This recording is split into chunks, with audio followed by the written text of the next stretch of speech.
What is going on, everybody?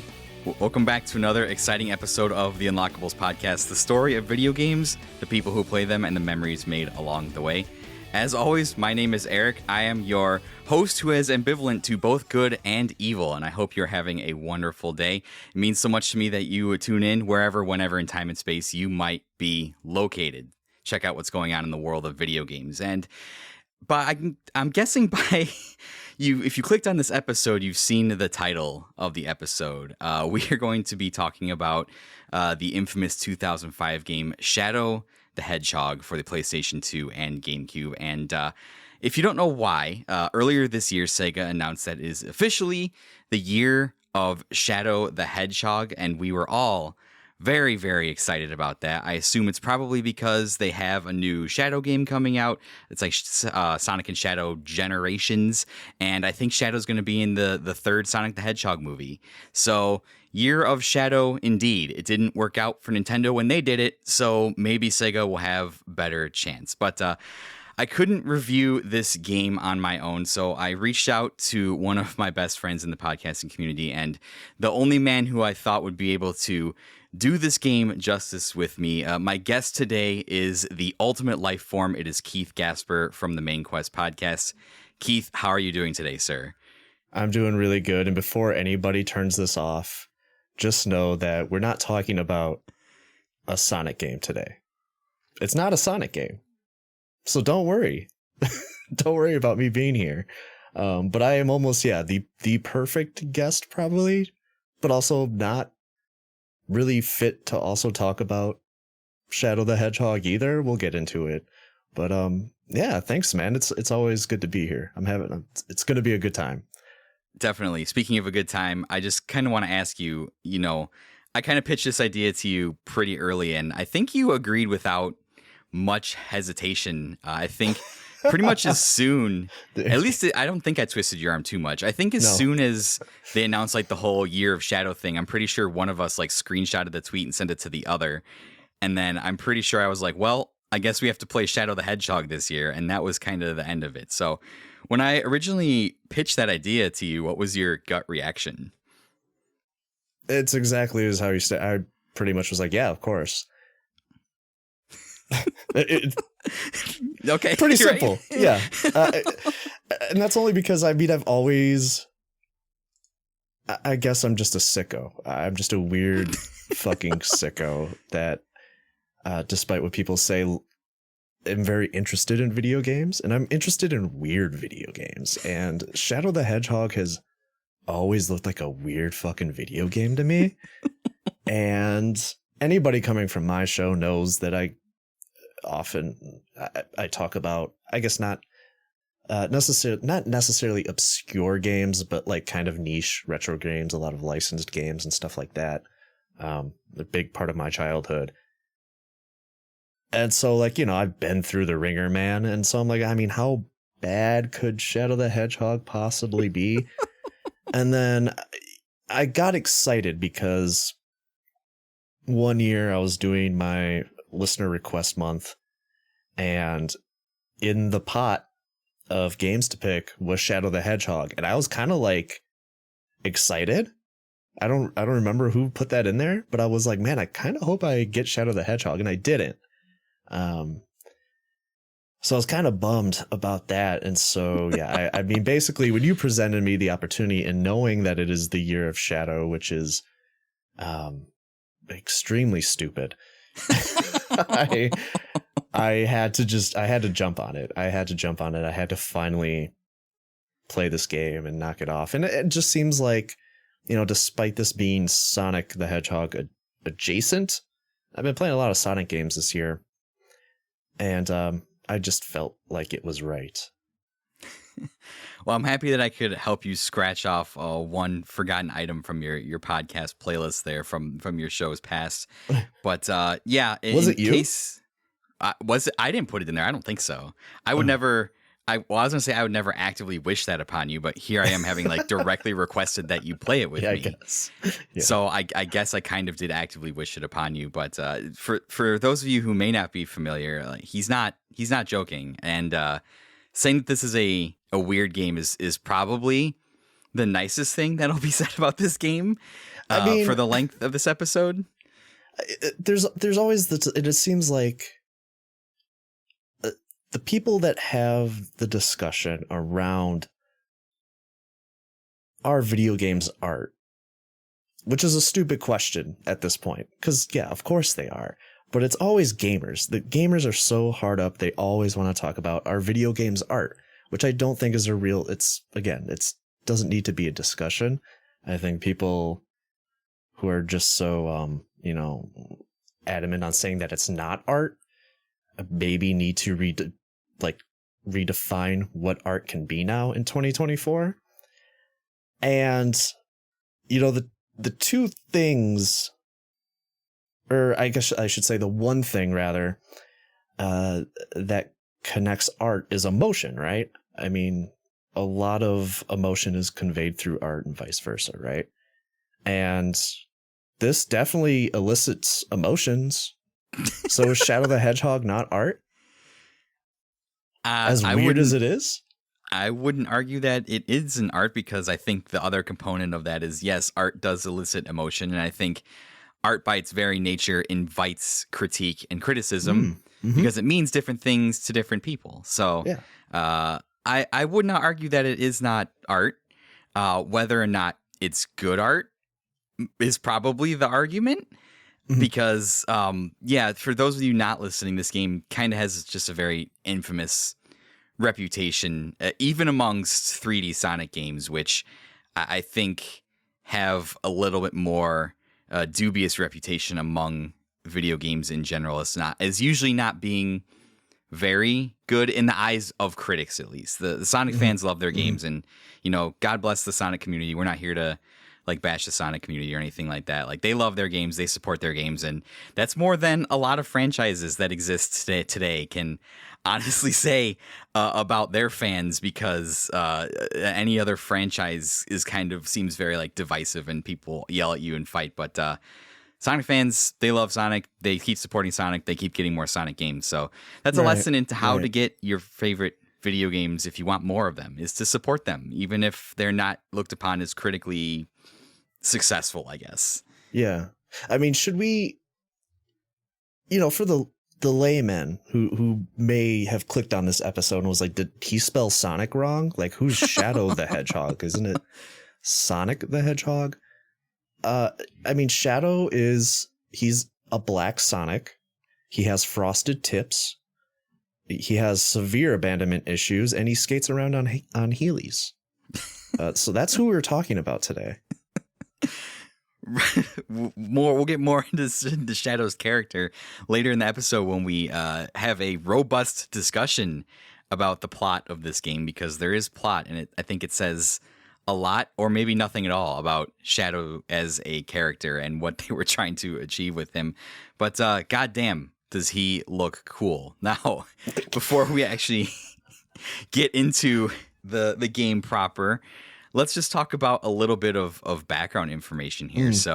Shadow the Hedgehog is a platform game developed by Sega Studios USA and published by Sega, obviously starring Shadow the Hedgehog, who made his debut 2 games earlier in Sonic Adventure 2. Sega wanted to make a game starring Shadow to capitalize on his popularity and resolve some lingering plot threads about him that were left over from Sonic Adventure 2 and Sonic Heroes. Ooh, lingering plot threads in a Sonic game. It was they directed wanted to and resolve the issues. They have to be resolved. We have to know what happens. It was directed and written by Takashi Iizuka. It was produced, of course, by Yuji Naka, who would later go on to be found guilty for insider trading. And longtime Sega composer Jun Senue would head up the soundtrack. Now, this game was released on November 15th, 2005 in North America, November 18th, 2005 in Europe, and December 15th, 2005 in Japan, which I find kind of funny that Japan got it a whole month later. I wonder if that had anything to do with them trying to release a more edgy Sonic game, but we'll get into that in a couple minutes here. It was released on the GameCube, the PlayStation 2, and the Xbox. I have some contemporary review scores, just to kind of set the stage here. It is sitting on Metacritic, it is sitting at a 51 out of 100 for the GameCube version, 49 out of 100 on Xbox, and 45 out of 100 on PS2. OneUp.com gave it a D- for the PS2, but a C+ for the GameCube and the Xbox. Eurogamer gave it a 5 out of 10. Game Informer had 2 scores present, a 4 out of 10 and a 2 out of 10. So maybe for the different versions, but still not spectacular. GameSpot gave it a 4.8 out of 10 for the GameCube and Xbox, a 4.7 out of 10 for the PS2. I don't know why what does 0.1 difference off a review score like really matter at this point? Like, what are we doing? Mm-hmm. Right. IGN gave it a 4.9 out of 10 for the GameCube and Xbox version, 4.7 out of 10 for PS2. Maybe I included too many review scores. Nintendo Power, surprisingly, Sonic's rival, Nintendo Power, giving it an 8 out of 10. I mean, this was the first like exclusive Sonic game on other consoles. So true. Maybe they were just trying to write some bad history between the two. Official Xbox Magazine gave it a 7 out of 10. X-Play, which funny enough, you mentioned in our pre-conversation, the X-Play review gave it a 1 out of 5 stars.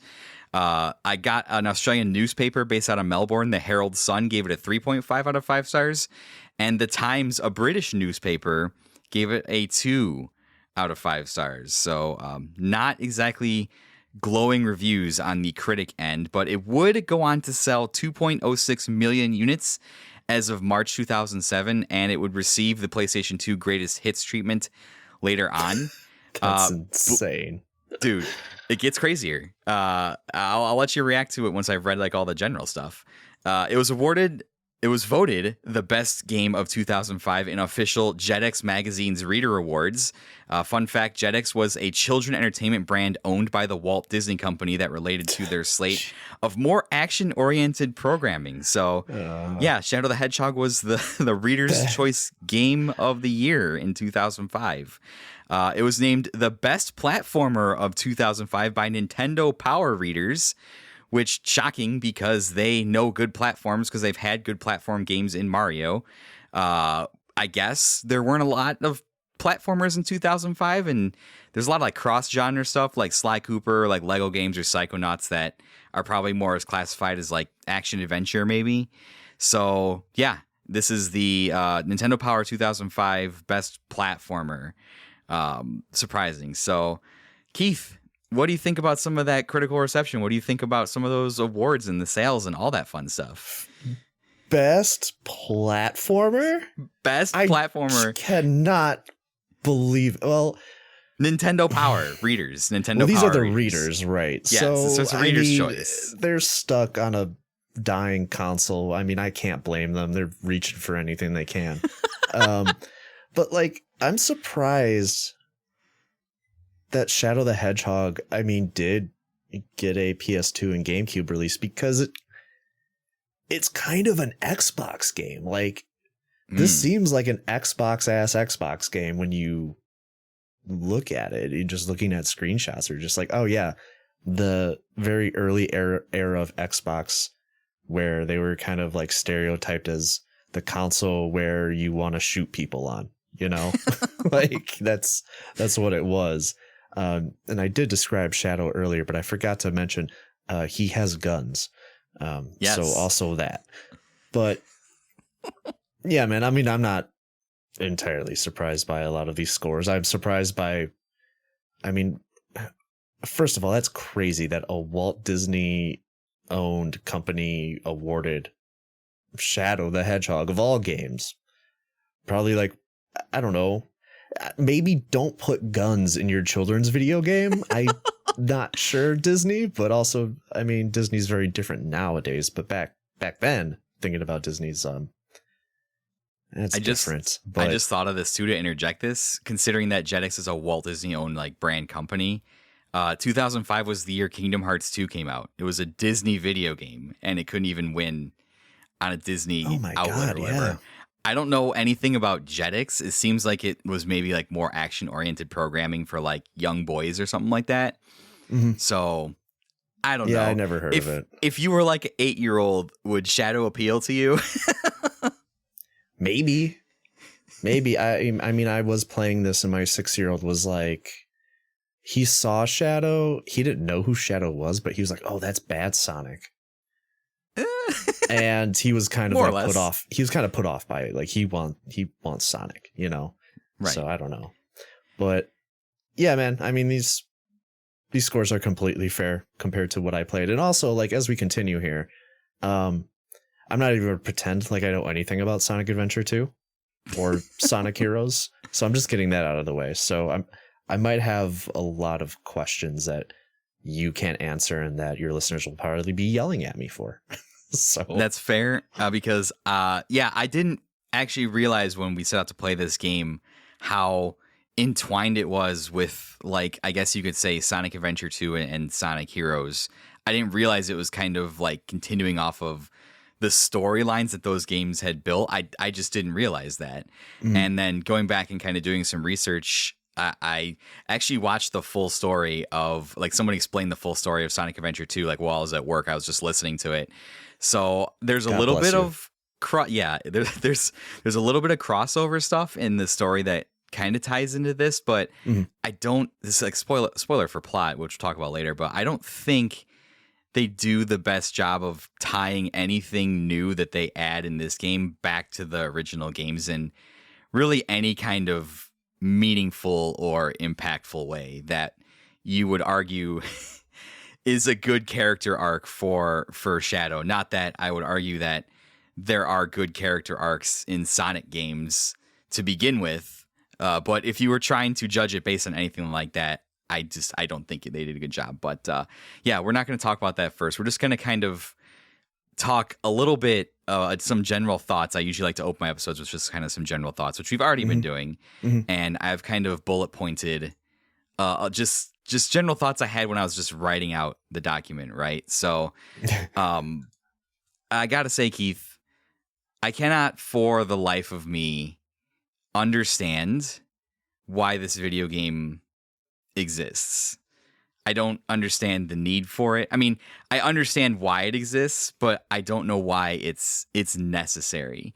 Because I understand, you know, Shadow is like this brand new character. Oh, he's kind of cool. He's like anti-Sonic. He's like Sonic's rival, and he's obviously was very popular in the previous two games. So popular enough that Sega was like, hey, we should put him in a starring role and try to give him his own video game. Like that makes sense. Nintendo did that with like every single Nintendo character that got popular alongside Mario, and now has like their own game series. So like I 100% understand like why they did it. But, and again, I'm the most positive motherfucker about video games that you'll find on the internet. Like I have a hard time. There's maybe like 2 games that I've ever played that I was just like, I hate this. I can't stand it. One of those being Mario The Lost Levels is like the worst game I've ever played. Like I don't get it, Keith. Like why do you think this game exists? I don't know either. Because in general, Sonic has always had a rival, whether it be Dr. Robotnik, and then very early on you get Metal Sonic, and then you get Knuckles. Didn't even think about Metal Sonic. And I think Knuckles is very indicative of just the, you know, pop culture at that time. You know, East Coast, West Coast hip hop was huge. Knuckles his design is very Rastafarian. You know, it's very urban. And so I think, and that's the thing too with Sonic, I think as the games go, they're very indicative of the time and when they were released. And so like Shadow the Hedgehog is a very like post 9/11 game where it's like, it's not exactly like a military type thing, like very like support the troops or something like that. But there is a military aspect of this game, when the military in the game, by the way, is called GUN, which is an acronym for something. I don't know what exactly. But and there's this whole conspiracy with the president and the alien invasion stuff we'll talk about in the plot maybe. But So it's like it has like this post 9/11 tinge to it where it's like it just feels very like in a time and place. And that's just kind of where a lot of video games were. And you mentioned in the development history that the game came out later in Japan. And I wonder if that was one of the, tried and true Sonic team things where they're like, we don't really fucking know what to do here in America, and they don't know what to do over there in Japan. And things are kind of getting mixed up between the two. I don't know if that's the case. I'm not sure if... Yeah, I'm not sure when or if they have two different development teams still. Yeah, I'm not completely sure about that off the top of my head. But either way, I digress. So, yeah, I don't know why Shadow the Hedgehog, other than just them trying to, like you said, maybe flesh out Shadow as a character, which I'm going to say, Eric, I played this game. I did 2.5 playthroughs. God bless you, sir. I still don't know who Shadow the Hedgehog is. Okay, so first thing is I looked up gun, and I made sure to type in Sonic Gun Group to not just search gun in my Google history because I did not want that. Gun stands for Guardian Units of Nations, which is very low on the acronym tier of groups in video games, I would say. Like, not spectacular. They clearly just wanted a group to spell gun. Honestly, in 2024, I would not even blink if that was some sort of like offshoot of our military today. It sounds like one of those hardcore like Second Amendment militia groups that you read about. Not to get like overtly political on the podcast, but it's interesting that you bring that up because yes, I agree that post kind of 9/11 period, you kind of see a lot of this in video games to the point where so. The premise of Shadow is basically has to do with like this kind of like almost like alien invasion type of thing that is kind of one of the antagonizing forces.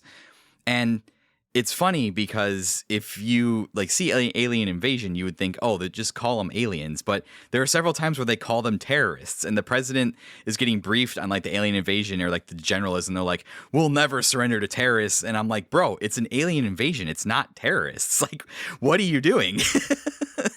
So I'm really glad that you brought up the kind of, like you said, this feels like an Xbox game, and it's no secret that this is an attempt to push Sonic to appeal to a more like, I guess they thought this was like a more adult audience, and they thought that older audiences or older gamers or even younger kids wanted something that was more like edgy, right? This is the kind of time where we're getting like Grand Theft Auto, and I think like Gears of War would come out after this. And like you said, the Xbox games where it felt like violence was just kind of the point, and everything kind of had the brown filter on it and was super edgy for like that middle 2000s period. And it felt like it was an attempt to do that because just so much about this game is just dripping in, I can't think of a better word for it. It's just dripping in like edginess. Well, and the problem too is that the game also, just by means of the dialogue, still sounds like it was written by a 15-year-old like the rest of the Sonic games. Yes. So it's like the writing isn't even good, so it's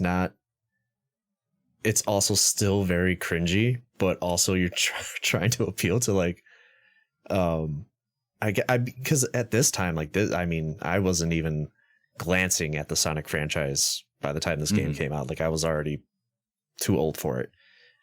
Which some people are like, oh, you're never too old for Sonic. Okay, whatever. Who gives a shit? But like this, like I don't know.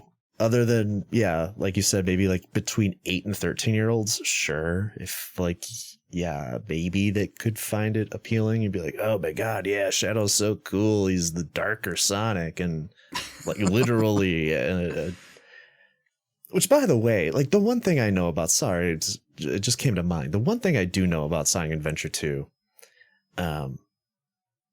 is that when the game came out, I heard of Shadow. I knew Shadow was a thing in that game, and I know that like one of the main plot points, it might not be the main plot point, but it is a plot point nonetheless, is that people were confusing Shadow for Sonic and were like out to kidnap Sonic the Hedgehog. Like the world had a grudge against him, and that's just dumb. They don't look anything alike. But anyway, I don't know where I was going with any of my points, but there was something else I wanted. I think it was interesting because in your notes, you also talked about how kind of Nintendo always had like their dark variants. You got your Dark Link, you got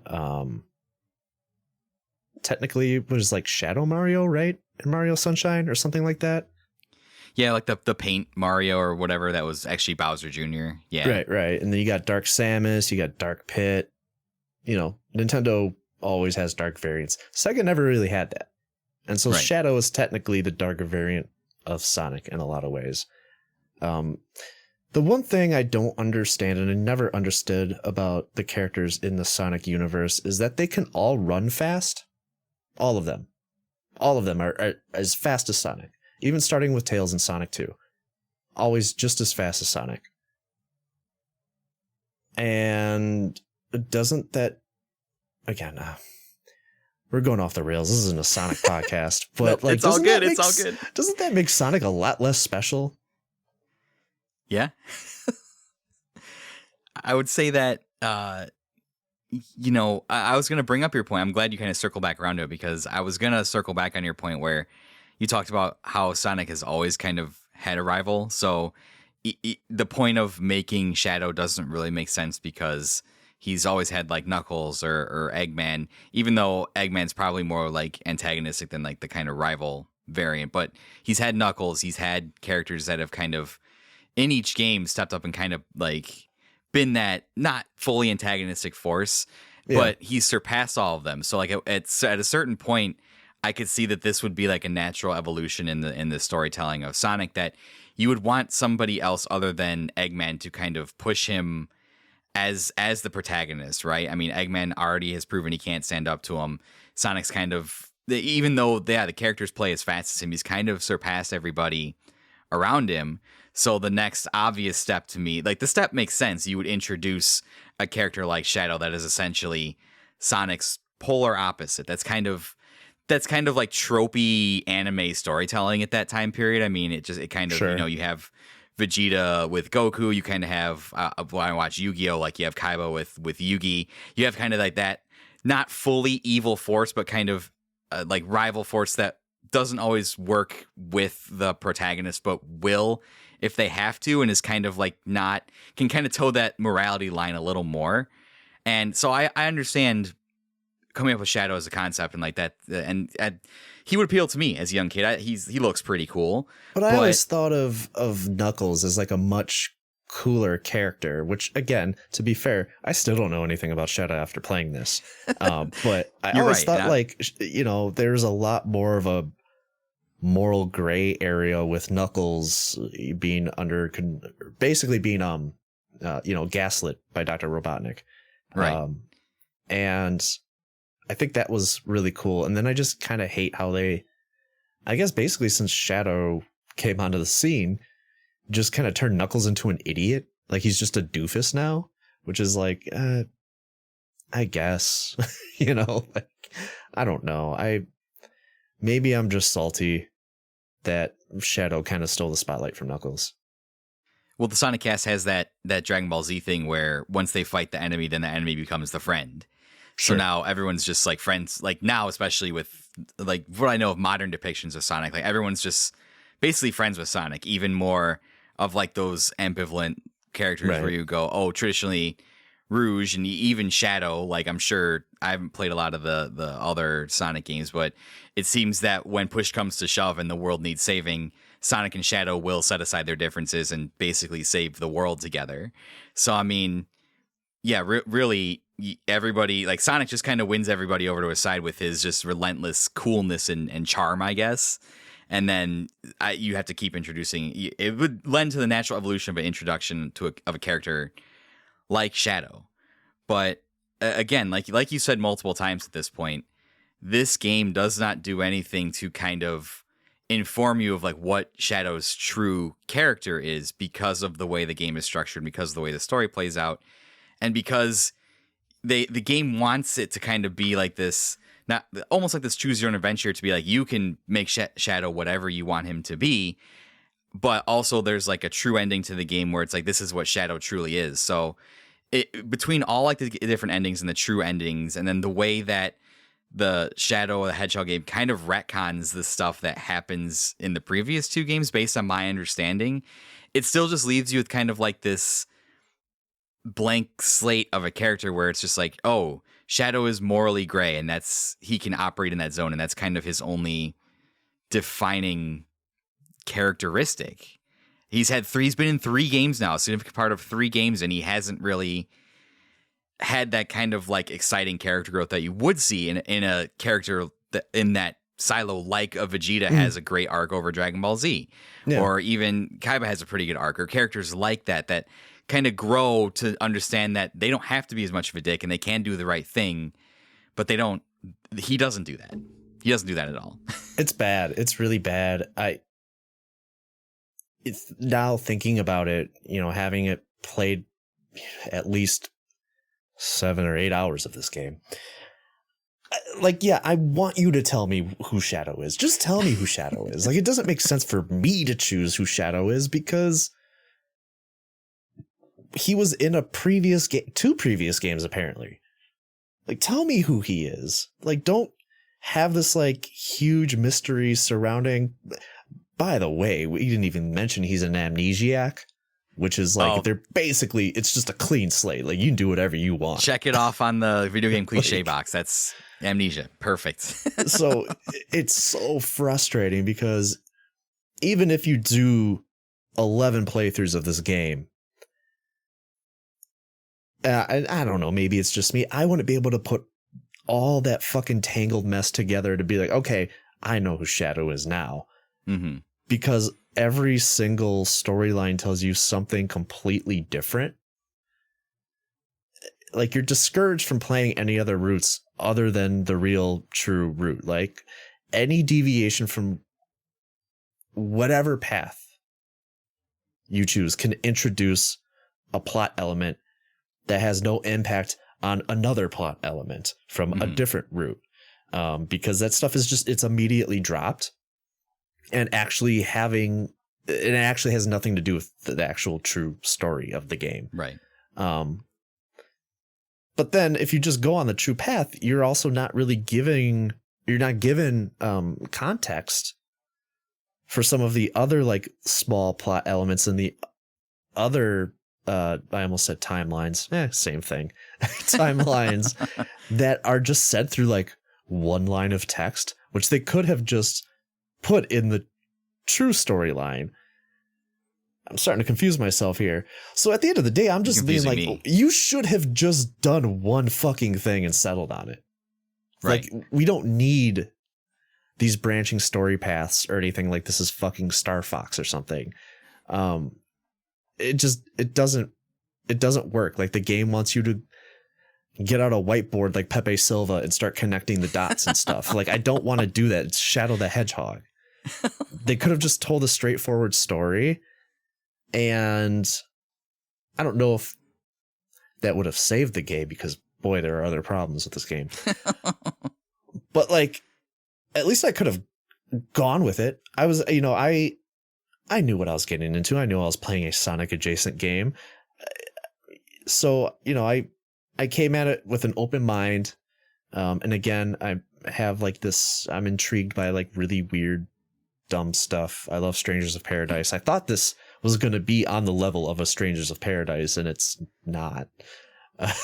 But at least Strangers of Paradise is playable. Right. Yeah. Yeah, this is just, it's bad. And it's one of those two, like, there's just plot holes all over the place. Like, he's an amnesiac, but he knows who the fuck Sonic is. He doesn't know who he is. Shadow's like, Shadow the Hedgehog? Oh, why does that name sound familiar? And then like selective amnesia. Sonic shows up. He's like, hey, what's up, buddy? And he's like, oh, long time no see. This, or I don't even know if he was like, this guy again. Like, yeah, I don't know. And Shadow's the ultimate life form. He wouldn't give a shit about anything. Right. Because that's cool. Right. Like, that's the coolest part. But apparently he cares a lot. Yeah. We're starting to touch on some plot stuff, so we can move fully into plot. I just have like one kind of last general thing. Sorry. No, that's okay, because I just know we're going to go in a million directions with this as we try to make sense. You could say this is one of our branching paths. Yes, this could be the hero or the dark path. You choose. You decide. Maybe I'll edit it all together like that. I don't know. If I did, the hero path would be very short as of right now. But I just, going back to why they made the decisions for this game, why they made the decisions they did, why they chose to make this like super edgy, almost to the point of like just like cringe-inducing cliche. And I mean, I understand they picked a theme, they picked an idea, and they committed to it, and they committed to it really hard, and they had a vision, and they executed on that vision. So like, I get it. When you're doing a creative endeavor, when you're doing a project like that, you have to commit to the vision. If your vision is to make Sonic the Hedgehog more edgy, I mean, I commend you for like sticking to that vision and at least trying it. But like, I really, it more confuses me. Like, there's laughter and then there's confusion, because when you see the opening cutscene of this game and see like Shadow the Hedgehog like loading the magazine into the gun and cocking it, and then like Sonic the Hedgehog is like collapsing in front of him. By the way, I mean, I'm not a gun owner or anything like that, but I am an American. Shadow the Hedgehog has like an AK-47 and cocks it like it's a shotgun, and that's not how that works. It's the most like confusing gun I've ever seen, and I've shot enough of them to know that that's not how that works. Maybe it does in the Sonic the Hedgehog universe, but you see that opening cutscene, and it gives me such I think cognitive dissonance is the word when I think about it, because Sonic is already positioned as like this, like the cooler Mario, and he's supposed to be cool and sassy and like kind of fill that niche, and that's kind of the lane he's existed in for like 10 years at this point, since the early 90s. So to try and do this and push it even further to the point of where it's like edgy and we want to be like on the boundary of whatever they are trying to be on the boundary of, I feel like it's almost more insulting than it is cringy, especially if you are a Sonic fan, because you already have like, and there's been stuff. It's not like even the guns by itself is not the inherent problem, because it was established in Sonic Adventure that this world has guns, because like the opening cutscene is like the police shooting chaos. And shooting a puddle of water.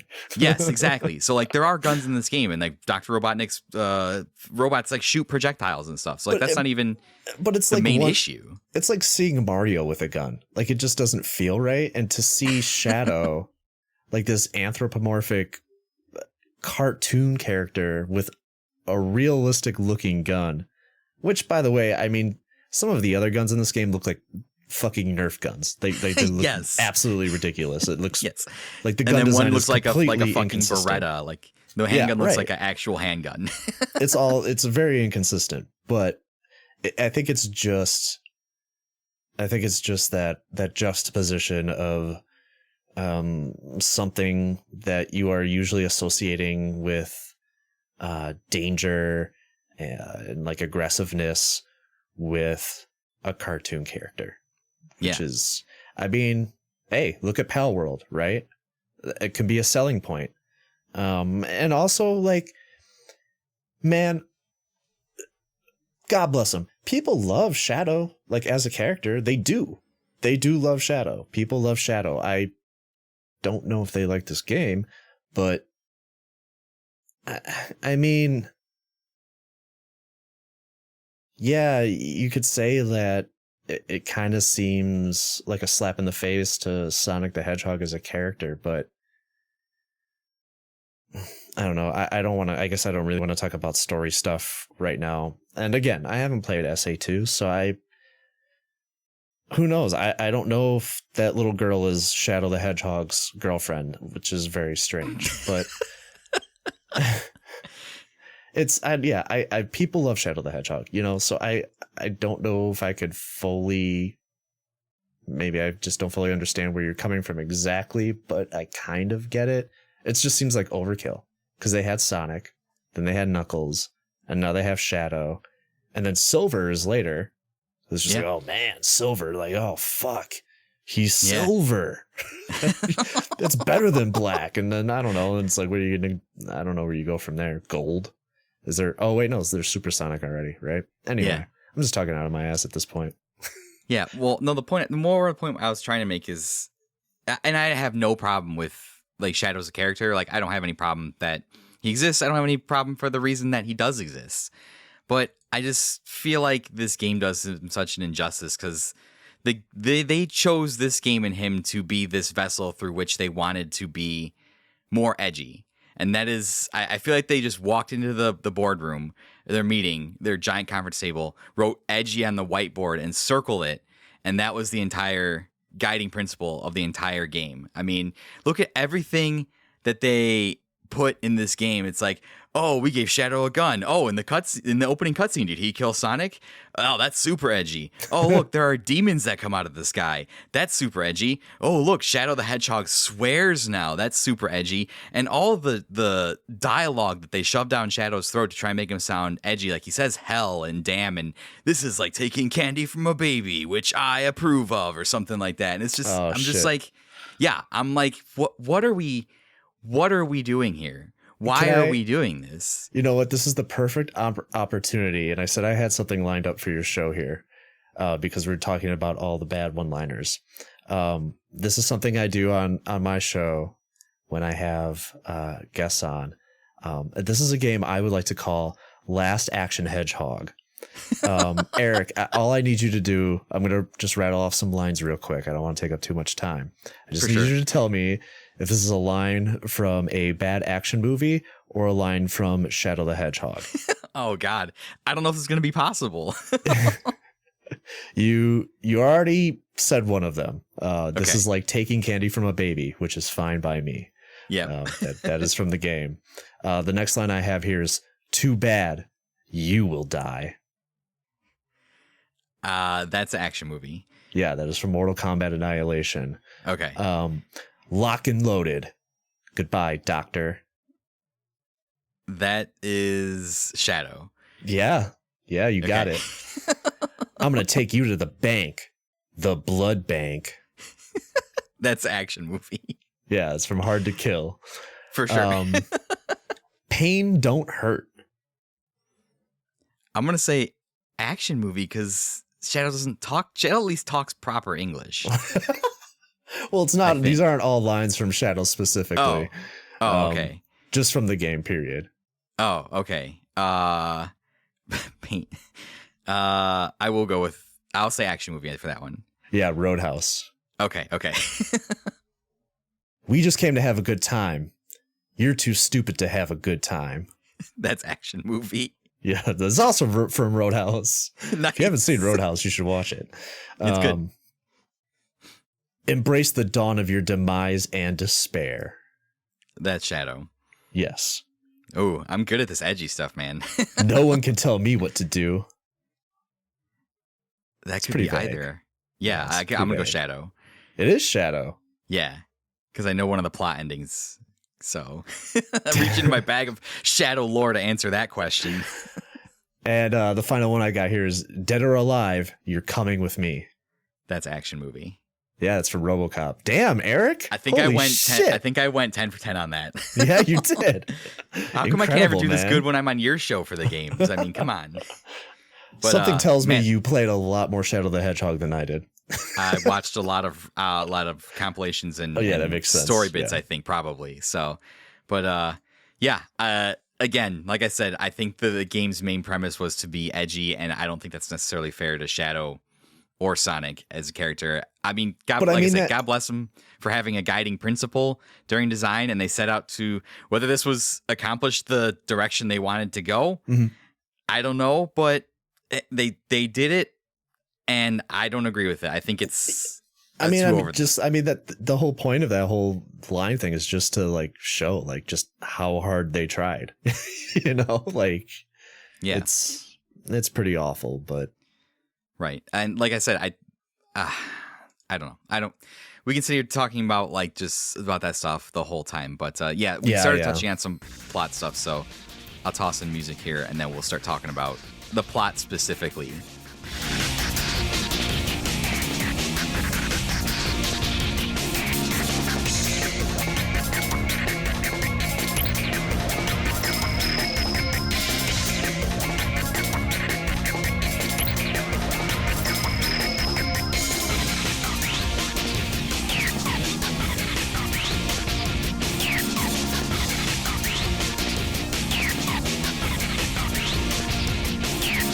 All right, welcome back after that incredible butt rock music break that I just inserted into the episode there. We're going to talk about the plot of Shadow the Hedgehog, and we've kind of already touched on a lot of some of the major points of the story. So I didn't do it super in depth. For those of you that are expecting a Kingdom Hearts-like breakdown of the story, I'm sorry to disappoint you, but I'm not doing that for this. I'm just going to hit the bullet points. So like Keith mentioned earlier, the game basically starts off, hits the ground running. Shadow has amnesia, and he doesn't remember his past. He doesn't remember where he comes from. The story is allegedly a continuation of the plot points that were revealed in Sonic Adventure 2 and Sonic Heroes, which I will touch on a little bit when we talk about some of that stuff. I don't know, Keith. The pacing of this game is so weird because the game starts off and Shadow is standing on a hill and he's inner monologuing to himself about Shadow the Hedgehog. What does that name mean? I don't know who I am. And literally, he's monologuing to himself like about his amnesia. And then all of a sudden, the sky turns like blood red, and alien demons start coming out of the sky. And this is like all within 30 seconds of the game starting. And then we see the titular character, the antagonist Black Doom, come and basically tell Shadow, "Hey, I know about your past. If you want to know about it, collect the Chaos Emeralds and come find me." And that is the catalyst, that is the starting point of the entire story for Shadow the Hedgehog. And before Black Doom comes to him, Shadow, because he's very ambivalent towards everything, the demons start coming down and attacking the city.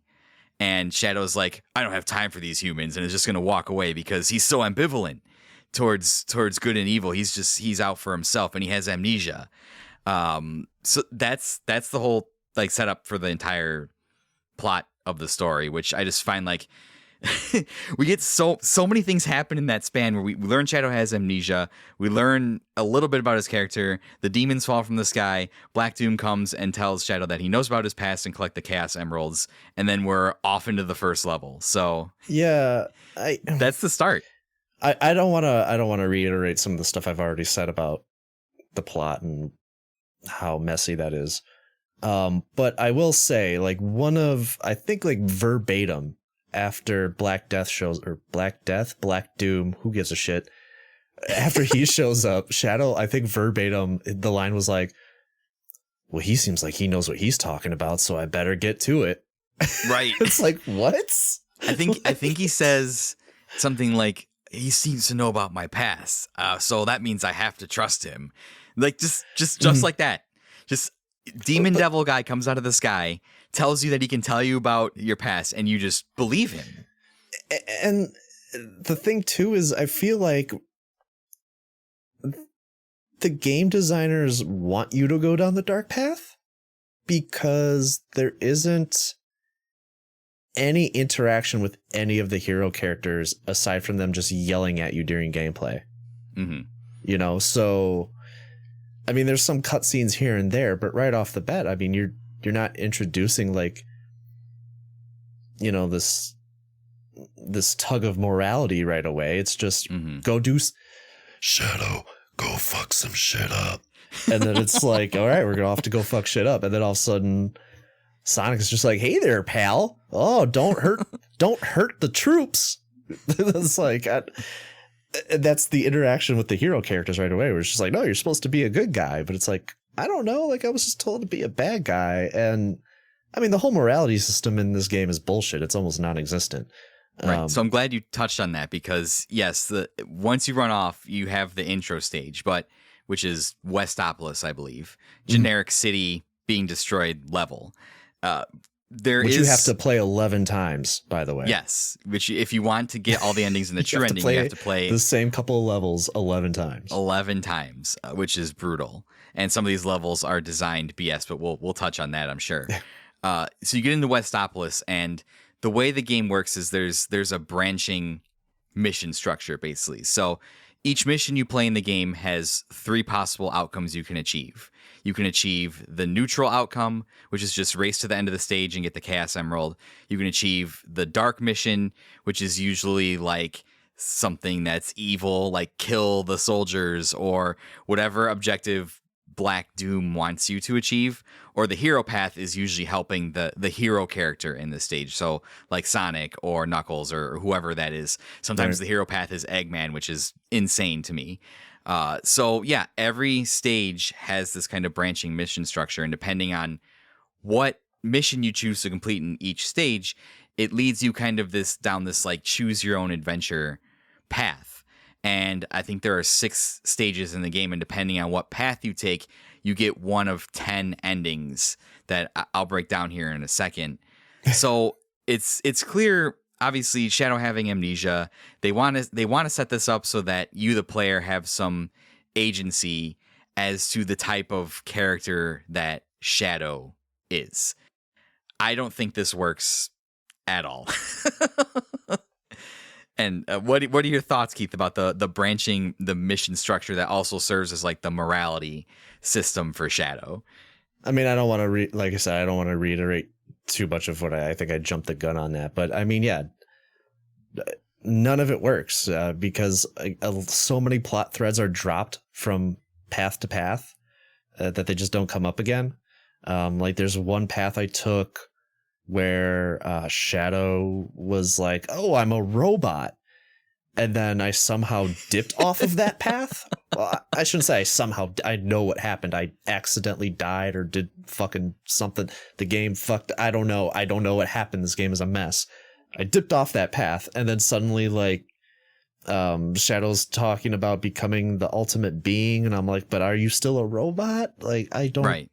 And it just is never brought up again. Right. And so that's like just an example of just how messy the game is, because it's like, well, this plot thread belongs in another timeline, but has no bearing on like the other 3 or 4 levels I just played. So it's just extremely jarring if you don't stay on the same path, which is difficult sometimes because this game plays like shit, which I'm sure we'll talk about. Right. So yeah, it's bad. Like I said, at the start of the game, they tell you to go do hood rat stuff, but then in every stage, you're also followed by a hero. So, you know, the first stage you got Sonic, the next stage, I guess depending on how you go, you get like Knuckles or something, or Tails. And that's just kind of it. Like, you're just like, they're the good guys, so you're just supposed to do good stuff. It seems like they just wanted to flesh out the evil side of things a lot more than the heroes, because again, I guess they're going for the edginess and stuff like that. And it's very fucking messy. And like I said, I played this game, and completed it 2.5 times. I just dropped that halftime. I was just fucking done. I was over it. So I just did not want to play anymore. So, and at the end of it, I'm just like, I don't know what these endings mean. They end very abruptly. Abruptly. I intentionally was going for the dark path my first playthrough. And I don't exactly remember what happened, but I got bumped off of that path. And then the second time, I was like, well, I'm going to go for the hero path. And I got very, very far in, and something happened where the game was doing one of its like on rails sections, and because I was on rails, the game just shot me right to the goal line without me finishing the mission. So then that bucked me off the fucking hero path.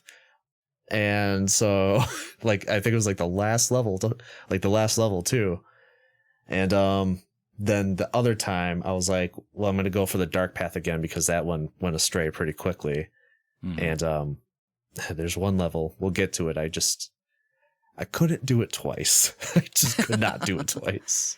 Yeah, we'll touch on that, but I agree with what you said because spoiler alert, depending on what you can complete any mission. So if you're going down the dark path, you could decide to have a heel turn at the very last stage and do the hero mission and get a little less evil ending than you would have if you like had all the dark missions completed.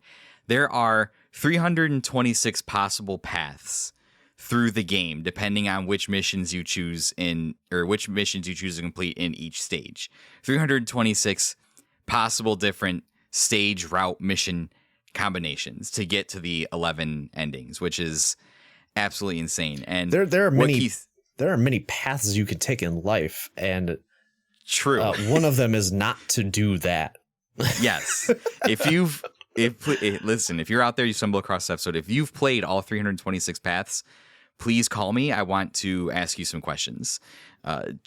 Physically, purely scientific. Please give me a call. Have you ever sponsored your show through BetterHelp? Because this might be a good episode to do. This might be the one I have to. Yeah, I might reach out to them. But what he says is 100% true because the path that I played through, and I was not going to subject myself to this game more than one time. I did the neutral mission out of Westopolis because the first mission in Westopolis is you either have to, for the neutral mission, you just finish it. The good mission with Sonic is you kill all the aliens, or the bad mission is you kill all the gun soldiers. And in a lot of the stages when you have the kill the enemy missions, you have to kill every single enemy. You have to find every single enemy in the stage. If you miss just one, like that's it. And some of those stages are like super confusing and just it's a pain in the butt to have to do that. So I think I did the neutral mission on Westopolis and was on the neutral path. And then the second stage, I believe, was with Knuckles. And that was like a temple stage where I could either find something or I had to activate like all the switches for the dark path. And I think I activated all the switches for the dark path. And that caused the temple to like fly, and it was like this flying fortress for Black Doom and his alien army, because he was all jazzed about it. He was like, yeah, this temple's like a flying fortress. And the very next stage is the flying fortress is fighting Eggman's fleet, and the dark path is to either destroy Eggman's fleet, or the hero path is to help Eggman turn the switches and crash the temple into the ground. And I did the hero path. I helped Eggman crash the temple into the ground. So within those first three missions, I went neutral, and then I helped Black Doom, and then I went against Black Doom. And the cutscenes you get for like jumping back and forth makes it super jarring because they don't line up and they're not conducive to you jumping like paths around like that. It wants you to kind of pick one and stick to it.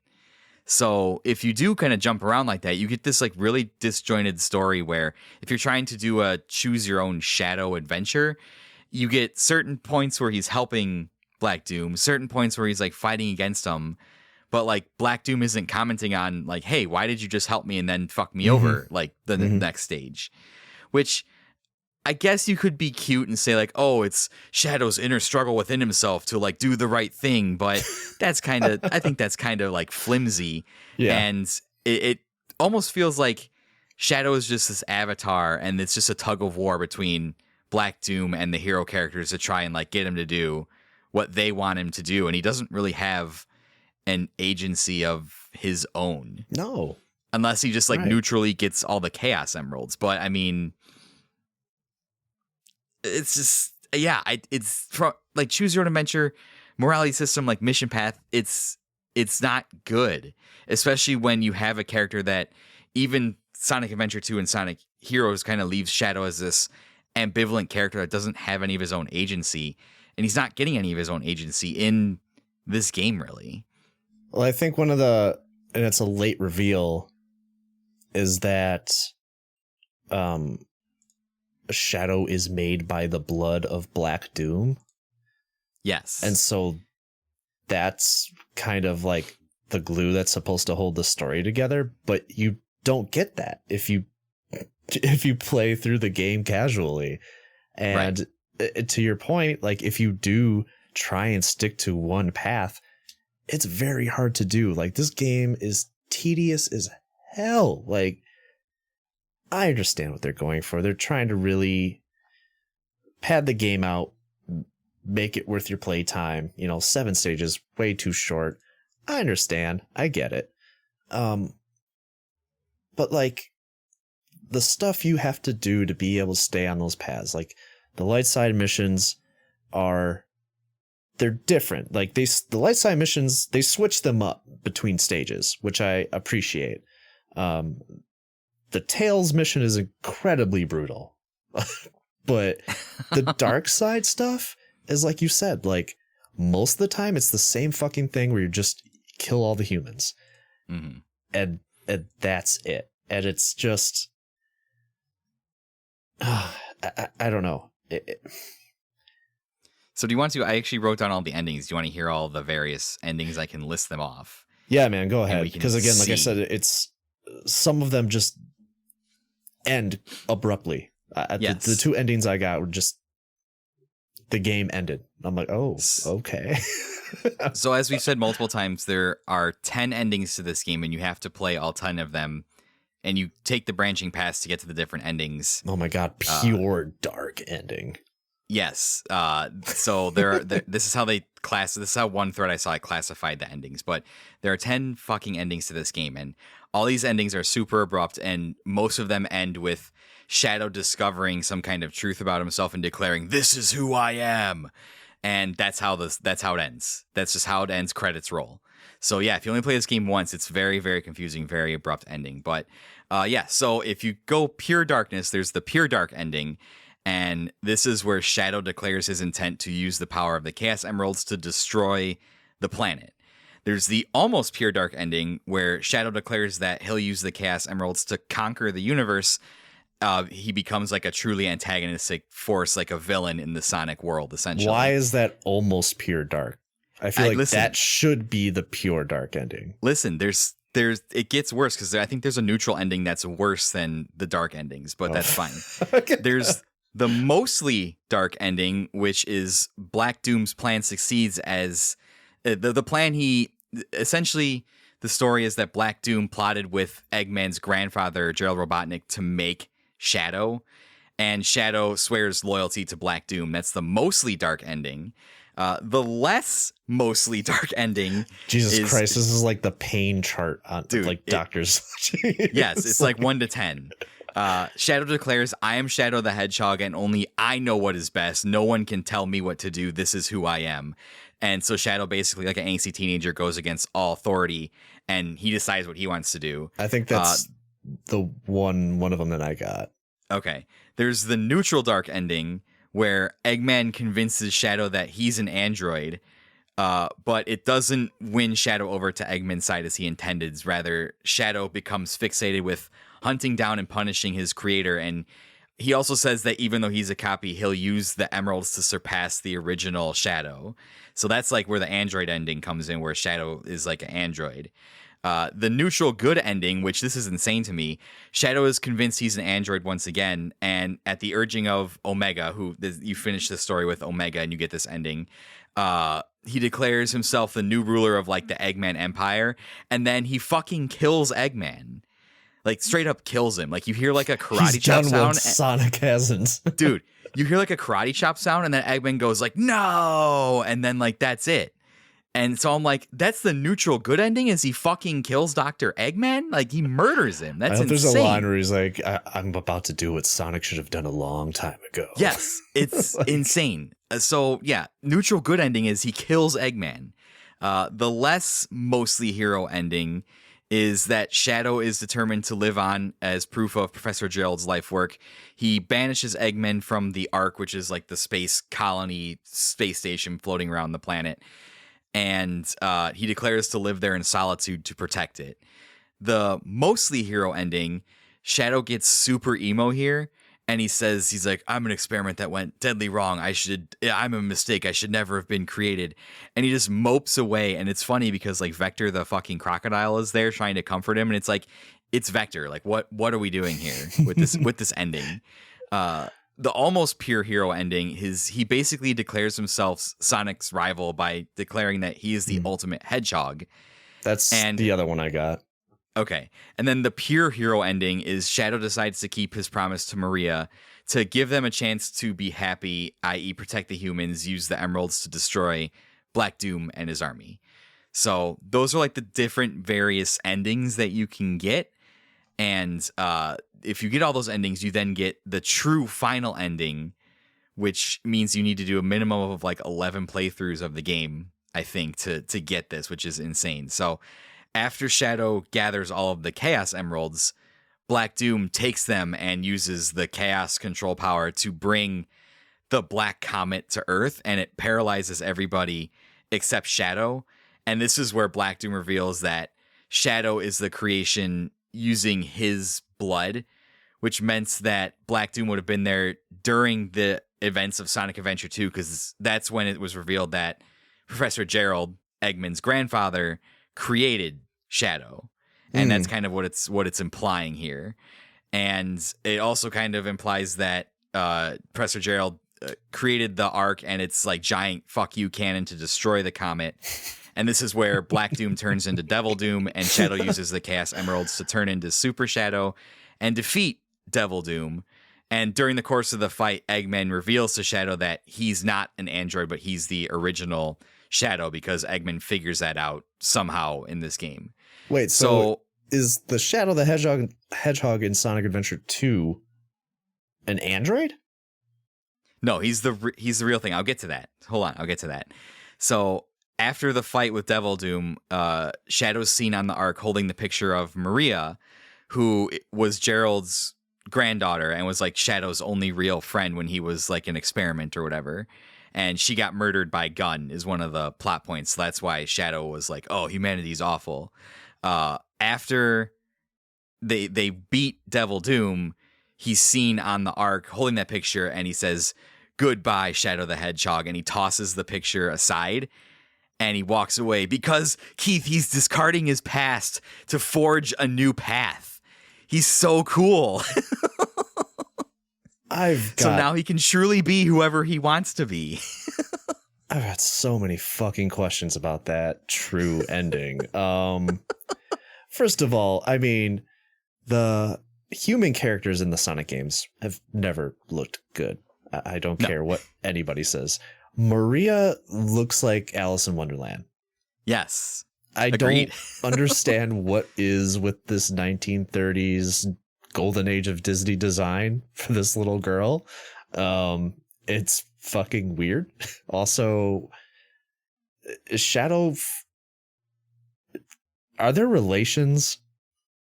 Like, what is what is the relationship here? Because they're just friends. Weird. Like they're like friends in like captivity, I think. Well, it's like that story trope where like Maria Stockholm teaches syndrome. Shadow. Yeah, maybe. It's that story trope where Maria is teaching Shadow to be like human, right? Like she's represents like the humanity. Oh my god, I'm analyzing the story of Shadow only the Hedgehog. You can. Yeah. She's like represents like the humanity of Shadow, right? And she instills in him to like, I didn't get that at all from this game, by the way. Even I did the Sonic Adventure 2 research, so there's a little bit of stuff in there too with it. She instills in him that like he ultimately remembers that she wants him to be a force for good and protect the humans and not destroy them. And the reason Shadow still has like this amnesia, even though we kind of get some of this story in Sonic Adventure 2, is because at the end of Adventure 2, after Shadow and Sonic go Super Saiyan and fight whatever the thing is in space, Shadow like plummets to the Earth, like through the atmosphere from outer space. And it's alleged that like he died. But in Sonic Heroes, Rouge finds him in Eggman's lab, like underground, and frees him. And he doesn't remember like what happened to him. And that doesn't get resolved through Sonic Heroes. So they try to resolve it here in Shadow the Hedgehog. That's the Cliff Notes version of the Shadow the Hedgehog arc through these 3 games.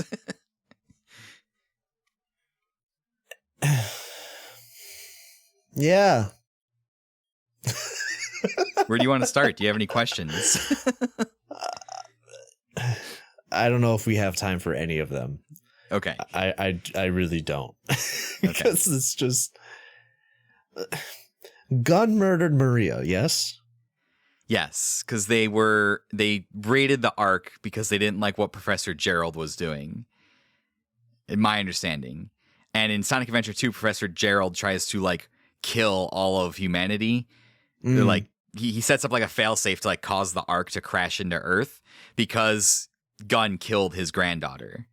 But Maria didn't approve of the experiments her grandfather was doing, so she wanted Shadow to like save the humans and be like a force for good for the humans. But aren't you actively working with Gunn in the hero branch of the game? Listen, maybe. Because that seems trying to kill you the entire game. Yeah, and not to mention too, there's a cutscene. Sonic is like, throughout the entire game, Sonic's like, whoa, don't kill those guys. Right. They're the good guys. Yeah, so. And there's even a scene where like the president has a picture of Sonic and Shadow on his they're desk. Friends. Yeah, it was like they saved BFFs. they saved the world one time.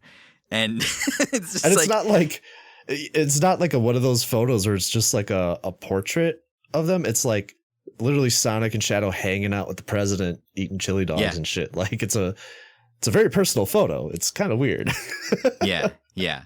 And so yeah, the stuff they try, at least based on my understanding, and again, I would have to deep dive it a lot more to connect all the stuff, but the stuff they try to retroactively insert into Shadow's past that they establish in Adventure 2 is just really, really difficult to square anything away that happens with Shadow. It sounds like SA2 had a very straightforward plot, whereas this one does not. And they maybe should have taken that. And I watched the plot of SA2, and I didn't really have any major issues with it. There are some like glaring plot holes and stuff where I'm just like, well, why didn't they just do this? But they should have taken the approach with this game. That's the same. They should have taken the same approach. Yes, I agree, because I think the point Shadow has more of an arc in SA2, and the point where he arrives at the end of that game is more satisfying than where he is in this game, because if they just would have ended that game and he just like walked away and it was fine, like that would have been a great arc for him, or a decent arc in terms of as story arcs go in video games. But the fact that they made him fall to Earth through the atmosphere and like burn up, and then Eggman like saves him and puts him in storage and he has amnesia and all this other stuff. But even thinking about that, even going back to Sonic Adventure 2, like the stuff with Maria gets revealed, and Shadow's whole character is really only defined that he wants to do good because that's what Maria wants him to do, not because that's what he wants to do. So his entire character throughout all these games is defined by like what other people want him to do. He has no agency of his own. But we're supposed to decide what his agency is, and then it ends up not actually mattering anyway. No, because in the true ending, he decides to throw the picture of away very symbolically of Maria. It's almost like Shadow is giving us the middle finger at the end of the game. Yes. And then they can go from there and do whatever they want with the character, because they're like, now he's a clean slate because he's let go of his past. But he was a clean slate at the beginning of this game. Yes, exactly. And they didn't even bother to do anything with it.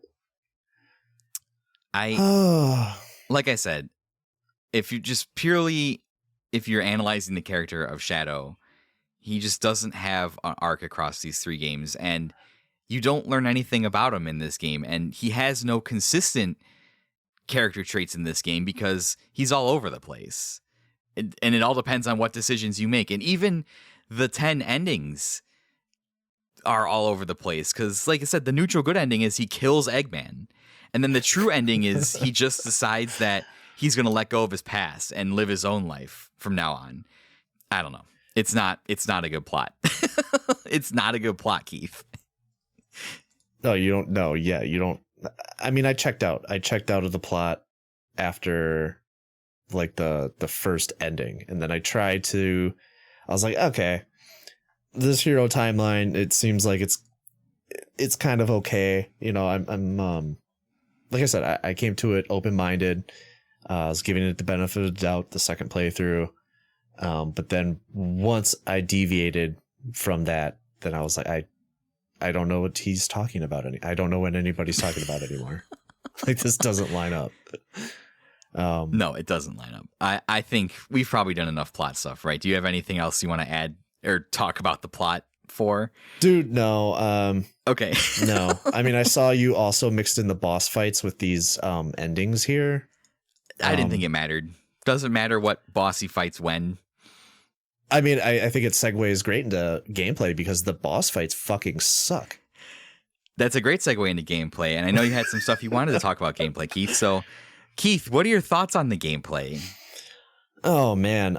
So you know how, like, ice levels and ice physics are, like, the best thing to be in gaming? You know, don't you just love, like, ice physics in video games, Eric? That's what everybody says. It's their favorite part. Yeah, same. What if you could have an entire game that's ice physics? That's what Shadow the Hedgehog is. There's no acceleration. He's 0 to 100 instantly. The homing attack is probably the worst it has ever been, and I will only say that because I've only played one other 3D Sonic game in which it was okay. It was fine. And then on top of that, the camera is awful. Just horrible. So I almost never knew where I was going until I knew that I was going over a cliff and dying. And then he goes, damn, not again. It's like, yes, again, Shadow, I'm sorry. Platforming, I mean, the fact that it won an award for best platformer, it's just, listen, I will say if I gotta say something positive about this game, it's cool that Shadow can grab onto ledges if, like, you just miss. That was kind of cool. I didn't expect that. I guess what I should have expected was that it wasn't reliable. So, I mean, I have no idea what triggers that animation at all, because it didn't happen all the time. Man, what else do I have to complain about? The level design is fucking god awful. This game does what I hate about Sonic Adventure, where it's like it wants you to explore each level as if it had the immaculate design of a Mario game. But Shadow just controls like shit. So I would have to take like fucking Ambien to calm my nerves before I could actually do any type of like exploring in this game, because I knew something was going to go wrong, and it almost always did. So it was very hard for me to get up the courage to actually do any type of exploring to find the 10 aliens I needed to kill, because God forbid if I miss one, I'm going to have to go back to a checkpoint. The constant banter of the heroes and fake Frank Welker in the levels is a lot. We already I kind of talked about the light side missions and the dark side missions. They're incredibly tedious. They suck. And the fact that you have to reset the game and you have to replay those first few stages 4 or 5 times sucks. It sucks. And Westopolis, kind of a cool stage, I'll admit. Like all the aliens coming down and the lasers and shit coming from space or whatever the fuck that is. Whatever. It's a cool action set piece, but I didn't want to play it more than 2 times. Certainly not 10. What else can I bitch about? You said you had a specific stage that you wanted to call out specifically. Do you remember? Yes. So Shadow hacks into the internet, and this was during my... That's a 2005 concept. Right. He hacks into the internet, and at first I was like, this is kind of a cool fucking stage. Like, I like the concept. It feels very fast. It feels like a good Sonic level. If you're doing the hero mission. If you're doing the dark side mission, you have to set off, I think it's like 25. I think it's more than that. I think it might be like 35 bombs or something. Oh my God. And I think I might have sent you, because the paths you have to take are not linear towards these bombs. It's an incredibly confusing, very detailed map, and it's very easy to get lost and lose exactly like where you are. And I'm like, somebody did the math. Somebody out there, it's been almost 20 years. Somebody had to have mapped this stage out. Sure enough. And I think I sent it to you in our private chat. That's what that was. Yeah. And I was like, if you know what this is, then you know. Oh my God. I had to follow that map. I had it on my phone. And as I was traveling through the stage, I also had to turn the phone to make sure I was like in the right spot. And because Shadow moves so quickly through the stage, which is normally a good thing because it's supposed to be kind of a Sonic adjacent game, not a good thing here when you're trying to defuse all these bombs, because he can take a turn so quick that you'll be left off of the path you were supposed to be on and have to go all the way back around again. I would have to pause the game, start it, pause again, start it, pause, as I'm making sure to take the correct like turn that I need to take. It's so fucking, it's insane game design. Like, if you get to this stage on the dark path and you're like, fuck this, I don't blame you, because the second time I tried to do it and I pulled up that map, like I was like, you know, about to have a jerk off session that I was going to regret later. I just looked at that map and I'm like, I can't do this anymore. I can't do this, and I'm not going to do it. And that's when I stopped playing the game. Would that perhaps be Mad Matrix? That's it. Yes. Yes. I wrote down all the level names. That seems, yeah, you sent me that map and I couldn't really process like all the shapes and stuff I was looking at. So I'm glad that I didn't have to play that one, because I probably would have experienced a similar. It looks like the bottom thing. of looks like the bottom of a Skechers shoe. That's what that map looks like. You heard it here first, folks. I agree with you on pretty much every point. I don't really have anything that I could, you know, I wanna be positive about it, but I really can't. I mean, I'm glad you brought up the ice physics, because the example that I came up with of the way Shadow controls is a little more R-rated. I said it feels like if you just dunked Shadow in like a 50-gallon drum of lube and like threw him out on the stage. And he's so slippery. I've never, ever controlled a video game character that's just as loose as Shadow the Hedgehog. Like you said, he accelerates to top speed in literally no time, and then just can take a 90-degree turn like that. It's baffling to me. Why does he have hover rollerblades on? I don't know what the fuck those are. What are they? I called them Heelys at the beginning of the episode. They might be, but like, why does he have to skate? I mean, you could just have him run like Sonic. I think he looks stupid skating like that. He's supposed to be the ultimate life form. Like, why does he need like enhanced Jordans? Why does he look like he's spending Wednesday night at the roller disco? I don't know. Get it. So, but he's fast, and it's really annoying because his controls, like, they just needed to tighten up the controls. Mm-hmm. Probably like because I know game design, go into the control setting and just dial up control to 80%, and that's fixed. Mm-hmm. No problem. You fix it right there. It might be marginally better. Another easy thing that they could have done to fix this is, once you complete a playthrough, maybe you're able to select a level and start from that level and redirect your path instead of restarting the entire fucking game over again. Yeah, because that really sucks if you're on a path and then you accidentally mess up the path, especially if you're going for all the endings. Right. There's already a gallery where you can watch God bless you if you want to watch all the cutscenes again of the levels that you completed. So that's already there. So it's like, if I need to catch up on the plot, I'll do that. And then, just let me start off where I messed up, or I'm not even messed up, but in my case, I messed up a lot because of how poor this game plays.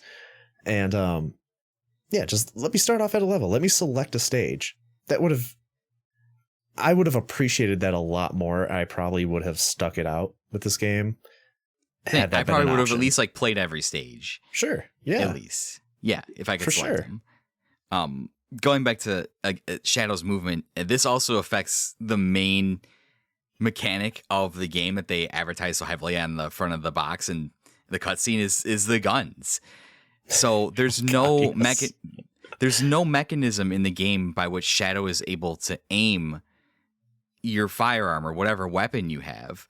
And so you basically left just like lining him up old school style with the enemy on whatever path you're on and just shooting forward and hoping that works. The only problem is Shadow's so damn touchy that any little adjustment on the joystick will like put you off aim drastically. You won't even be shooting at the right thing.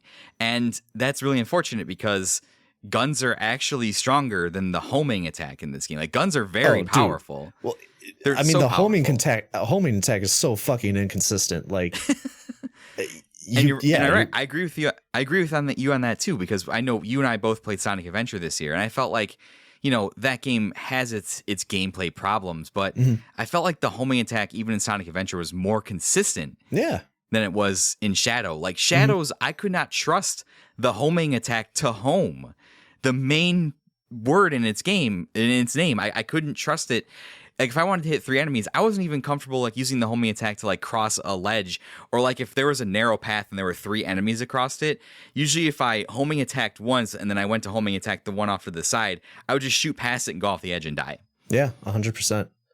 Like combined with the camera, like the camera will either move at the last second, like really kind of messing with, your sense of space, or it won't move at all. And you'll just like go flying off an edge or whatever, It feels like it's a weird combination of Shadow needing to be lined up properly and the camera kind of needing to face the right direction. It's really weird. It's almost like a fake twin stick shooter. Yes, almost. Almost. But that's also like, that would be praising the gameplay. True. But I always felt like Sonic's homing attack should be like reliable. And Shadow's it's not. I dreaded every time I had to use the homing attack for anything. Mm-hmm. And so by that, go ahead.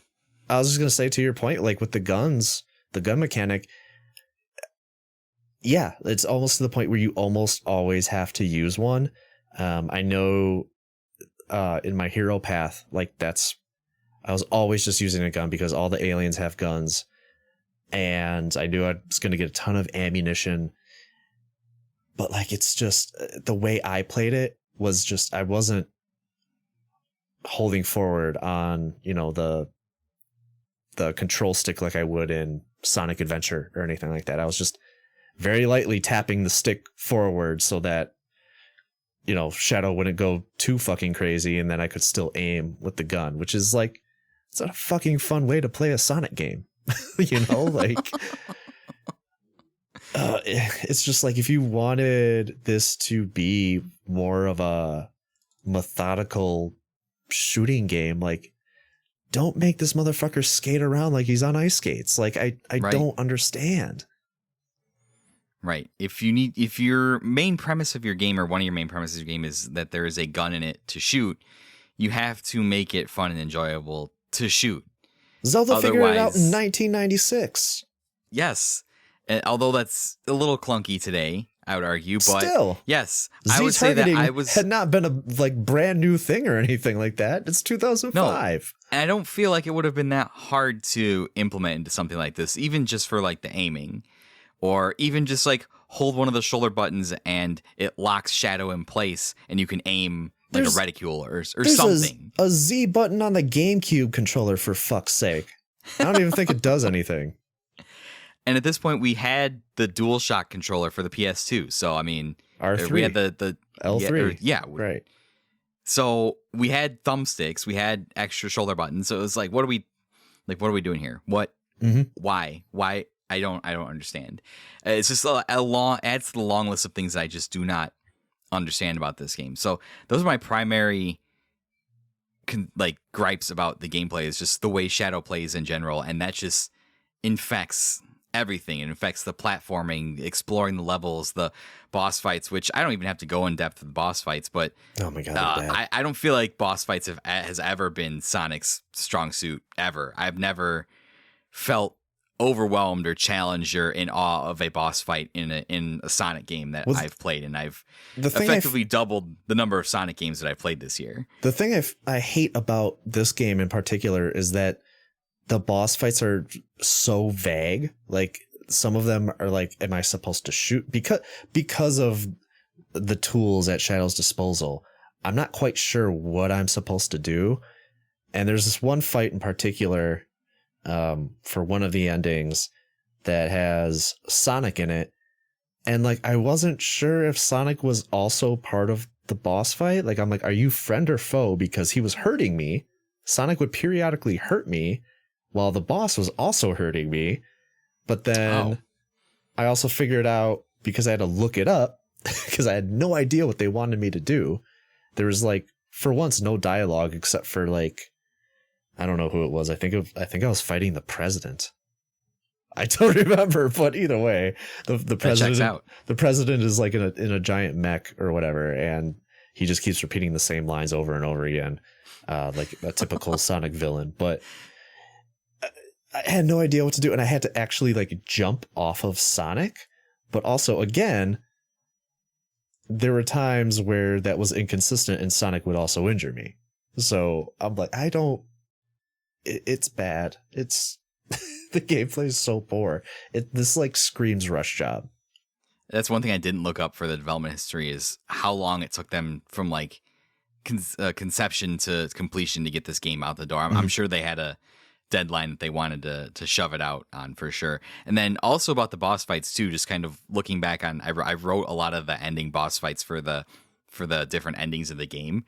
And for a game where I would argue that Black Doom is the primary antagonist, because he's revealed to be the ultimate villain, you fight Eggman in the endings way more times than you fight Black Doom. I think you fight Black Doom in like 2 of the endings, and then in the true ending, and then you fight Eggman like 5 or 6 times. Yeah, throughout the various endings, which is kind of crazy to me, because Eggman isn't necessarily set up to be like the real antagonist. Like Black Doom is, very clearly. Yeah. And you only fight him like twice unless you get the true ending. Yeah, I fought him one time, and it was actually I'll say I did enjoy that boss fight. The Black Doom boss fight that I had was not bad. Did you have the one where it was like the 6 kind of platforms in like this big open arena, and kind of that wasn't bad. I would agree with that. I think Sonic was Sonic there too? I don't remember if Sonic was there too. Okay, maybe one of them he is there. I don't know, but I would argue, that one wasn't bad. All the other ones I saw is just like generic fighting a Eggman robot, or even like you said, he fights the president, and I think it's just like a mech. It's like a president in a mech or something. Which, talk about a man of action. That's who we need to lead the country. If my president isn't willing to get into a mech and fight like interdimensional beings, like, what are we doing with our elections? Could you just imagine Joe Biden in a mech stomping across country? I can, and it terrifies me. Either of those men in a mech would terrify me, I think, for sure. Let's get off politics. Yeah, right. But I don't think we have to sit here and like beat it over the head, just because we're also closing in on several hours talking about Shadow the Hedgehog. But it's can you believe it? I know, not really. This is what you invited me here for. Yes, it's just not. It's not designed well, I feel, in any aspect. The Shadow doesn't control great. I don't think the level design, even if Shadow controlled better, I still think there's serious flaws with the level design. And you might be able to fix a lot of the gameplay issues by just fixing and tightening up the way that Shadow plays. Maybe I should ask Cade to see if someone would put out like a mod patch where like they just fix the way Shadow controls. Maybe he could find that for me. And then maybe this game would be like in kind of like a semi, because even, you know, we talked about Sonic Adventure again.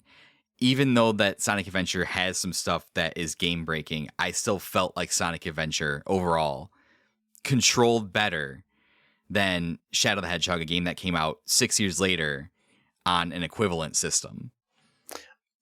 I'll say this too, to just kind of spin this in a more positive direction, in that I at least appreciate them for trying to do something different, like really trying to make him different from other Sonic characters. Yes. It just doesn't, like what they tried to do just doesn't work here. And I think if you do just make him just another Sonic, then it's too generic. But also at the same time, as we've been stating over and over again in this podcast, he's supposed to be like the antithesis of Sonic. So maybe he should be closer to Sonic than what we get here. One other thing too, gameplay feature that we didn't touch on is he has two kind of like super bars that fill up during the mission. And depending on if you do either like hero stuff or dark stuff, you get like a power up. I think if you fill up the hero bar, you get the chaos control, which will zoom you through the stage. And then I think if you fill up the dark bar, you get a chaos control, which is just like a AoE explosion that like wipes all the enemies around you. So again, that kind of ties into your point. They tried to do different things with him and at least tie in some of the features to like is Shadow this dark evil creature or this good being, and kind of tied the gameplay into that as well. So like, you're right. They did have like a vision of what they wanted to do, and they tried to build all the game systems around chasing that vision, that idea of you deciding what Shadow is and what his moral stance is. Dude, I was so mad the first time I used chaos control. I was so Which one? mad. The one that flings you through the stage? Right. Yeah, that's Yeah. Yep. Because I'm like, great. Now I have to go back and kill all these fucking idiots that they need me to kill because you just threw me through like a quarter of the stage. Yes, I first use it in Westopolis, which has two. The hero and the dark mission are kill X number of things, and I used it, and it shot me through the whole stage. And I didn't know then I would have to go back and kill all the enemies in the stage. I'm like, oh, more will spawn. I'll find more along the way. They surely wouldn't make me not. No, they are finite amount of people in every stage. Yes, absolutely, and except for the stages where you don't have to kill things, and it seems like enemies just spawn wherever. So yeah, absolutely nuts. But yeah, I think Keith has a really good point. If we're trying to be positive about it, they had a vision. They tried to execute and craft around that vision. I just don't think they ultimately succeeded on what they set out to do. I would say no. Yeah, agreed. Okay, you say no as well.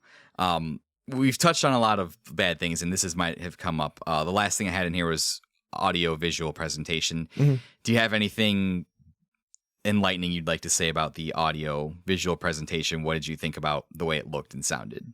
So I played a bit of the PS2 version, and I noticed in your review scores, the PS2 version often got lower scores. And yes, I wonder if that's on the presentation side, because the PS2 version looked a little darker and like grimier and just overall kind of gross, which is actually kind of suitable for this game. Right. But I was having issues with the homebrew on my PS2, so the game kept locking up. So I switched over. God help me, I have another version of this game. I switched over to the GameCube version, and it looked a lot better. Interesting. Just a lot brighter. Everything looked a lot sharper. Presentation wise, like a graphical presentation it's fine. Those cutscenes look damn good when they show up. I mean, there's maybe only like 4 of them, maybe. At least that I saw. And I mean, it looks good. I think the menus are gaudy. They look like shit. I mean, it's very 2005. I mean, it's of its time. And the music is the level music, the music playing during actual gameplay is disappointing. I think it's very forgettable. Because like when I think of Sonic the Hedgehog, like Sonic, as much shit as I talk about Sonic, those soundtracks fucking bop, man. Like they're really good. There is like nothing in here. Like I can't remember a single song from, besides for just generic nu metal guitar riffs, which like generic nu metal guitar riffs don't sound good when there's like nothing else going on in the song. Like it's just when it's just repeated on like a loop, it's just like it's just noise at that point. And I'm a metal guy. People who know me know I fucking love metal. God bless for Crush 40 becoming the house band for Sonic Team. I'm glad they're a working band. They're like one of those bands I imagine they were like sitting in their parents' garage and they're like, man, we can't keep doing this. We can't keep doing dive bars. Maybe we should become a wedding band or something, and then like, I don't know, the bassist or something was like a closet Sonic fan, sent a tape to Yuji Naka, and Yuji Naka resonated with it because he's a fucking edgelord or whatever. But that's canon. That's how it happened. Crush 40's not a metal band. Like they're just whatever Sonic Team needs them to be. And so like while like the music itself, like I'm like, all right, it's okay. I've said this before, like as soon as that singer starts singing and those fucking lyrics, I'm just like, I'm out. Like I'm fucking out. Like I'm done. And so I just think overall, like the music is a huge turd to me. But you know what's great? You know what you're introduced to like almost right off the bat with this game? Gunshot noises. Oh yeah. Like immediately. Do you want to create a new save file? Okay, gunshot noise. Like it's just anytime you select a menu item in the main menu is a gunshot. And that was the most shocking thing to me because I'd seen this game played before on like Let's Plays and retrospectives and stuff, and I don't remember that being the case. And I think we both started playing like relatively around the same time because I think one of us texted the other just like, "Do you hear these gunshots on this menu right now?" And dude, that was like that was our first like impression of like talking to each other about this game. We're just like, these fucking gunshots on this menu are insane, and not even like good gunshots. They just sound like somebody went to like a generic sound effects website and just found gunshot and just put it on there. Gun.mp3. Exactly. Like off of YouTube and just like rip it from YouTube or whatever. And this is right after like the killer fucking FMV, like at the beginning of the game, which is just full of cringy goodness. So in terms of setting the tone for this game, it gets an A+ because you get this the FMV at the start and it's edgy as hell, and then immediately you're just getting gunshot sounds at you from the main menu. So in terms of setting atmosphere and of setting expectations, that's an A+. That's spectacular. Agreed. 100%. So yeah, the gunshots are wild. I'm glad you brought up the cutscenes because I thought about that today as I watched a couple of them. I was like, man, the cutscenes in this game, the fully rendered out CGI cutscenes are really good. They look really good for a PS2 game from this era. There are things back then that don't look that great. I can't take that away from it. Those are pretty good cutscenes. Everything else kind of just looks like what I would expect on the PS2, and I'm glad you played the GameCube version. And I don't know if I'd have any. I emulated this. Ooh, come take me to jail, whatever. I emulated it on the PCSX2, which is the PlayStation 2 emulator. I wonder if I was to find a GameCube emulator and play it, if the GameCube ROM would look better, or I don't know if because I'm playing it on like a modern screen on a laptop, if there'd be any noticeable difference really. So I'm assuming that I'm assuming points got docked from the review scores for the PlayStation version because it probably just looked worse, which is funny to me because I figured that they would want to make that one look the best since the PS2 is like the biggest console from that generation. But I don't know. I don't know anything about that. Well, the PS2 is was notoriously hard to develop for, so maybe it was just that too. harder to And convert is this the first Sonic game that was on PS2? That would be Good something maybe to question. look at too, if Yeah, it I don't know. was. So maybe the combination of it being the first time maybe Sega worked with the PS2, it was hard to develop for, and then maybe the Xbox version worked better because Xbox is basically just a PC anyways, right? I mean, I assume it's just a PC anyways. Yeah, Microsoft had a history of working with Sega too, so That too. So that's probably what it was. But yeah, I wasn't necessarily impressed by really anything visually from like the in-game cutscenes or anything like the gameplay or anything like that. I thought it was, watching a playthrough of Sonic Adventure 2, I thought it was comparable to that game. I wouldn't say it was any marginally better than Sonic Adventure 2, which I guess makes sense because this is the same console generation as the Dreamcast. So yeah. I guess that makes sense. I would say that the CGI cutscenes is where the game probably wins over those first couple of Sonic Adventure games. And I didn't really watch anything of Sonic Heroes, so I don't know. So I just, it's certainly not the worst PS2 game I've ever seen. I wouldn't put it up there as the best.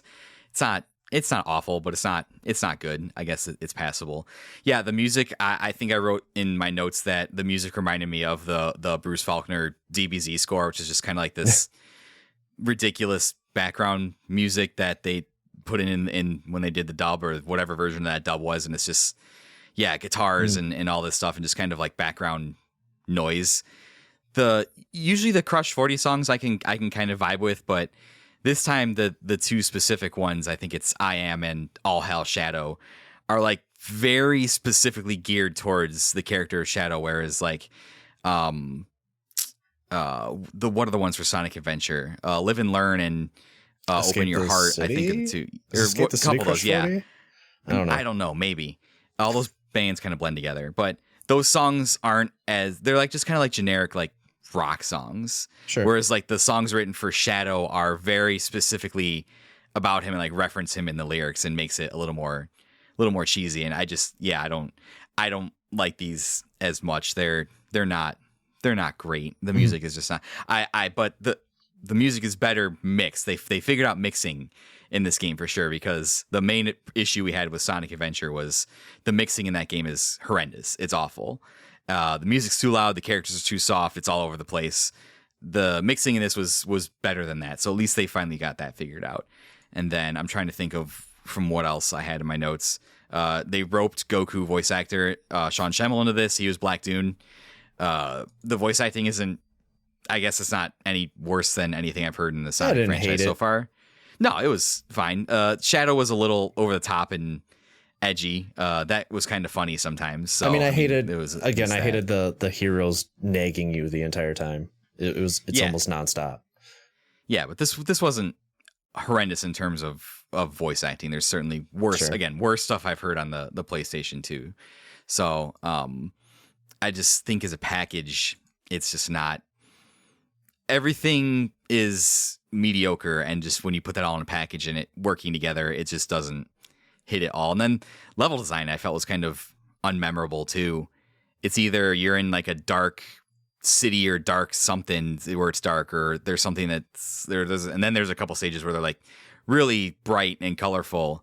So just the dichotomy there of having super dark like castle or city stages and then just like really bright other stages was just like hurt my eyes sometimes. So overall though, like a really dark, gritty kind of looking game, which I mean it is fine. But yeah, I don't really have too much more other than that to say about it. It's certainly not the worst example visually or audio wise of a PS2 game, but I just think as a package combined with what they're trying to do with the story and the way Shadow plays and the gameplay and stuff, I just don't think it works. Oh, yeah. I mean, I would say this is probably like the most appealing part of the game, if anything. But can I ask you a personal question since you kind of brought it up? The Dreamcast was competing with what consoles? I would assume the PS2 and the GameCube, probably. That's that same generation, right? Right, I think the Xbox. What generation I think the Dreamcast is that? got out first, though. I think that's... Oh, shit, you're going to make me... I don't know off the top of my head which one that is. I can type in here. That's the 6th generation of consoles. Okay, right. Okay. So, and we're on the 7th. Asking. I think we're on the 9th generation. Yeah, right. So, but okay. I mean, I just, yeah, I mean, again, this was the I just year. have a personal vendetta. That's all. Against what? The PlayStation? Or against the Dreamcast? Both? Okay. Fair, I guess. This will be a mystery only to some people. Okay. Well, the again, I mentioned the comparison earlier. I don't know if that was on air or whatever, but 2005 was the same year that Kingdom Hearts 2 came out, and I think for a game on the PS2, that's one of the games that I think is the pinnacle of what the PS2 was capable of. So, and I don't think Shadow remotely comes close to that in anything. So, God, yeah, that's my lens. This is a what late PS2 game. Late PS2, because next year we were getting in 06 we were getting the PS3, right. And then the Xbox 360 was also right around the corner, and then I think the Wii as well. But I don't know if anything on the Wii looks better than anything on the PS2. So yeah, right. That's jury's still out on that one. But yeah, presentation audio just kind of meh. It's a meh burger for me. I mean. Yeah, I mean when I say it's like the most appealing thing of the game, that's not saying a whole lot. But again, I don't know. Maybe I'm trying to take the hero path now. Who knows? Maybe you are trying to take the hero path. I did the heel turn. Yeah. So we've kind of reached the end of the outline. I think we've touched on probably every part of this game and more than I thought we were going to. Keith, before I wrap it up here and we shill our stuff, any final thoughts on Shadow the Hedgehog? Do you recommend it? Should people play it? What do you think? I mean, just remembering, booting the game up for the first time and hearing the menu noises and sitting through the FMV, and then even playing through Westopolis, I was actually kind of optimistic. I was like, this seems dumb enough to be fun. And then that feeling didn't stick around too long. This game sucks. I don't think anybody should play it. Like I said at the top of the episode, I'm a glutton for punishment. Some would say I'm a little too curious about video games. And, even if I don't enjoy a video game, I know I've said this a couple of times on various other podcasts, I feel better for having at least played them and enjoying them in some aspects. But overall, yeah, I don't think you need to play this one. Again, I mean, even as the story goes, like you're not going to come away knowing exactly who Shadow is by the end of this game. So that's the mystery of the entire game. Like, and they don't really answer it. I mean, they do, but it's just like, really, that's all I get is a kind of a fuck you. Like, I don't know. It's horrible. It's horrible. Yeah, I would, again, I said at the top of the episode, I'm one of the most positive motherfuckers you'll ever find on the internet about video games in general. There have been very, very few where I've walked away and been like, this was a waste of my time. And even now playing this, I wouldn't say that playing Shadow the Hedgehog was a waste of my time, because Same. I got to do a podcast with you, and creating something with friends is worth it. If you are just going out of the way to play this out of sheer curiosity, I would say even if you're like the biggest Shadow the Hedgehog fan and you want to find out more about him, like he said, I don't think this 3-game story arc that starts in Sonic Adventure 2 and concludes in Shadow really does a good job of letting you know who he is or what he's about, because it's just a lot of nothing, and a lot of any motivation that he would have is not his own motivation. And by the end of Shadow the Hedgehog, it's just, they're just like, oh, now he has a clean slate, when what his slate was already relatively clean to begin with, because we didn't know anything about him. And we were hoping to get some more light shed on like who he is and who he wants to be as a character at the end of this game. And he throws away the Maria picture basically as the symbol of, he's starting over. He's leaving his past behind. So it's like, even at the end of this game, if you work hard to get the true ending, you aren't rewarded for the time that you would put into the 3 games to learn about Shadow. It's not a reward. It's not a payoff. And yeah, I would have a hard time recommending it, even if you're like a giant Sonic fan, even if you're a gigantic Shadow fan, which if you are, that's fine. And coming at this, I totally realize that there may be somebody that stumbles across this and they love this game. It's their favorite game of all time. Believe me, I am fans of games that people mock routinely on the internet every single day. So like, I get it 100%, but just everything as a package about this game, I don't feel like it works. The story, the gameplay, the graphics, the audio, the visual, anything that they tried to do with it. Like, they had a goal and they tried to execute on it. And I just don't think that it worked. Although I will say that this game was commercially successful. It sold 2 million units. That was a lot back then. Like, it was commercially successful to the point where it was able to be a PlayStation greatest hits. You know, you went to the store and you saw the greatest hits. Yeah, they had the red banner on the top of the box and they were like $20. So it sold enough to qualify for that program. Not to extend the length of this episode real quick, but it's like that's also across 3 consoles. So okay, you're also right. That's true. It did have to hit a certain threshold on the PlayStation though to qualify for that. So what a low bar that must have been. It must have been. But to be fair, I wonder if a lot of PlayStation 2 was the best selling console, so it's like, yeah, a lot of those copies had to have been from the PS2, I'd imagine. Yeah. But on the flip side, you could also make the argument that the PlayStation 2 is also the most successful console of all time. It had like 150 million units out there, and it only sold 2 million across 3 games. So, I mean, you could look at it that the other way too. But also, again, too, people were still buying, like, they were still putting out PlayStation 2 games till like 2014, and they were still selling that console. So, like, I don't know. It's all over the place. But yeah, in terms of a video game, in terms of a package, like, I would have a hard time recommending this to you because I started out like you. I was like, Westopolis.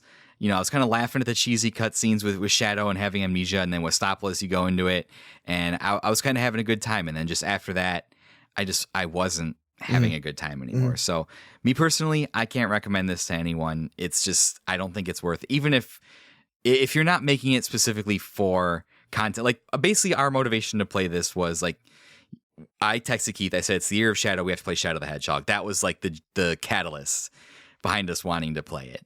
If you're not doing that, if you're not creating content, I don't think it's like you only have one life. Do you want to spend 8 to 10 hours of that life playing Shadow the Hedgehog? I would not recommend it. Do you want to sit around and talk about it for 2 hours? Yes. Yeah. Do you want to play it for 10 hours and then talk about it for 2 hours? I will say, I mean, the one thing that came out of this for me was like, I kind of want to go play Sonic Adventure 2 now, to be honest. It's funny that you said that because I thought the same thing when I finished it and I was doing the research for the story. I was like, I should probably really play Sonic Adventure 2. And I guess the natural lead-in will also be Sonic Heroes. So it's the year of Shadow. I will probably play those for the year of Shadow.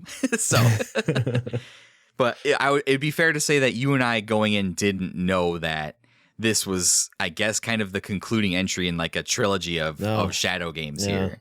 No. So I had no idea about Sonic Heroes. I heard so if you really want to be, but I didn't know it was so integral to the plot. If you really want to be mad at us for not experiencing the Sonic lore the way it was intended to, like, that's fine. I apologize. I didn't realize until after playing the game and doing the research that, yeah, those 2 games were integral to the plot of this game. I just thought Keith and I were going to play a game that was generally considered not great by everyone for Year of Shadow, and it would be a content thing. So that was the motivation. And whether or not this episode's successful, I guess will justify whether it was time well spent or not. But yeah, Shadow the Hedgehog. Hopefully those 2.5 million people show up. Yeah, I'm sure my inbox will be filled with angry messages, and I've seen the videos too, so I know there are people that actually do regard this game very well. And again, I appreciate that. I respect your opinion. Unfortunately, we're just not on the same side of that fence as you. But to our defense, I mean, it's not like we were just like, oh, this game is bad because it's bad. No. We talked about this for fucking 2 hours. Why we thought so. And there were even times where we were like, yeah, actually this wasn't that bad. And there, I felt like there were points where we gave the game the points it deserved to have. Like, we understand what the game was going for. They just didn't. Yes. They didn't I think that's the most fascinating thing about the game's legacy is they wanted it to be this vehicle to push Sonic as to like whatever demographic they thought this was going to appeal to. And this is the way they went about it, and this was the result of that. I think that's a very fascinating legacy for this game to have. I very clearly, obviously, didn't succeed and is not looked upon well today, but it's cool to see that whole aspect of it and understand the plan from beginning to execution. I think that's cool, and that's kind of the point why we do this. I think the biggest disservice of the year of Shadow is that Shadow the Hedgehog did not get remade. I would think, listen, good games get remade all the time. Bad games get remade all the time. Bad games need the remakes more.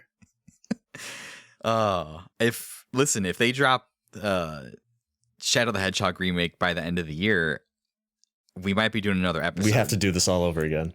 I would hate to say, yeah, we'd have to just, it would have to be the Shadow the Hedgehog episode remake episode. Mm-hmm. So yeah, but yeah, Shadow the Hedgehog is we've laid out our case very well. If you're so morbidly curious, I would go and check it out, I guess.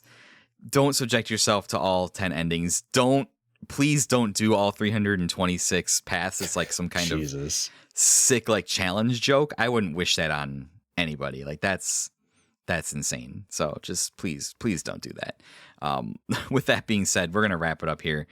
This is longer than anybody should talk about Shadow the Hedgehog. Yes. So, Keith, do you want to shill some stuff you want to shill? Where can the people find you? What are you up to?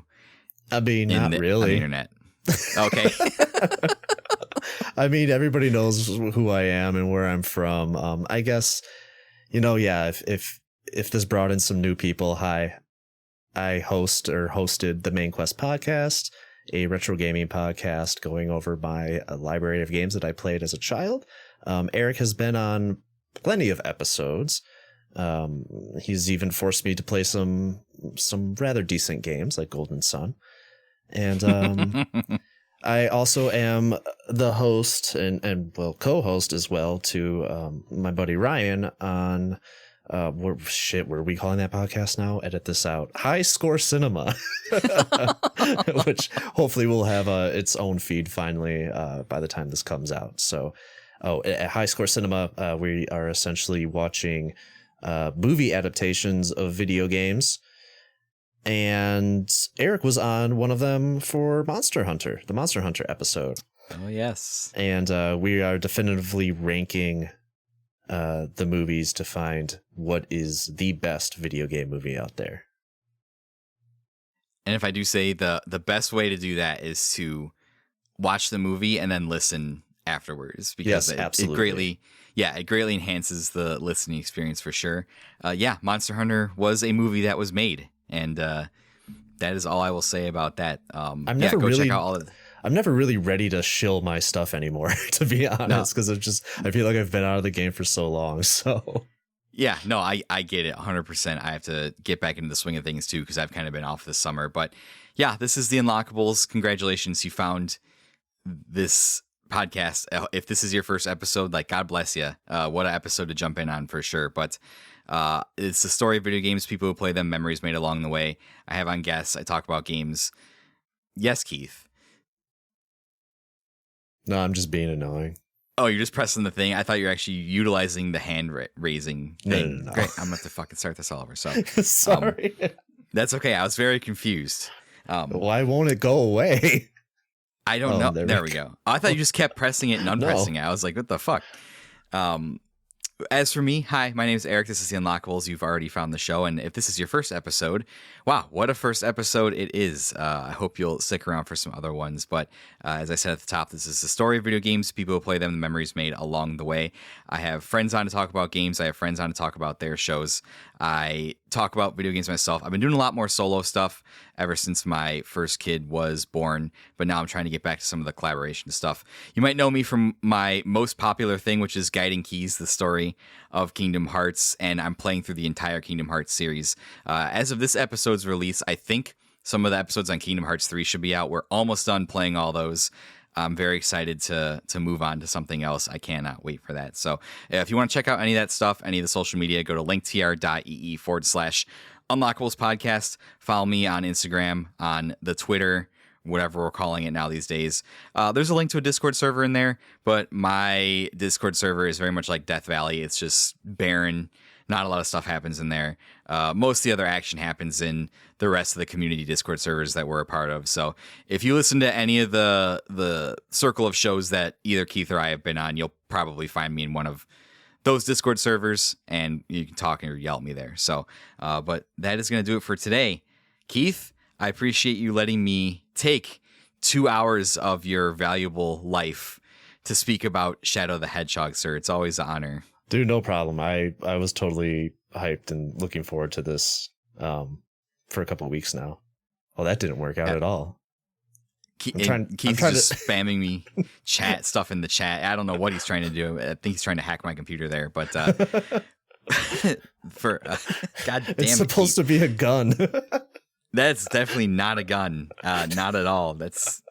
I don't know what that is. That's hacker. That's hacker code. I'm trying to send horrible gun ASCII art.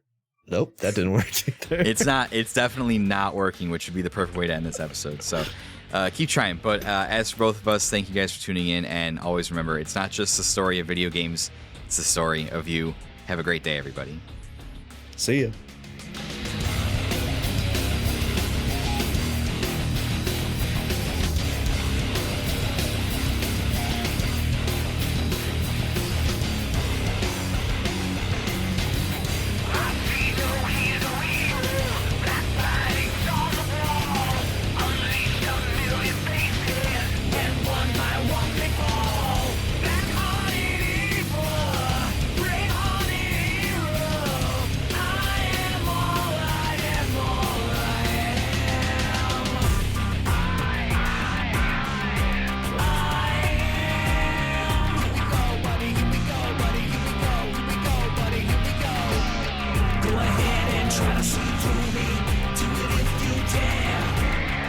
Step forward, 2 steps back out.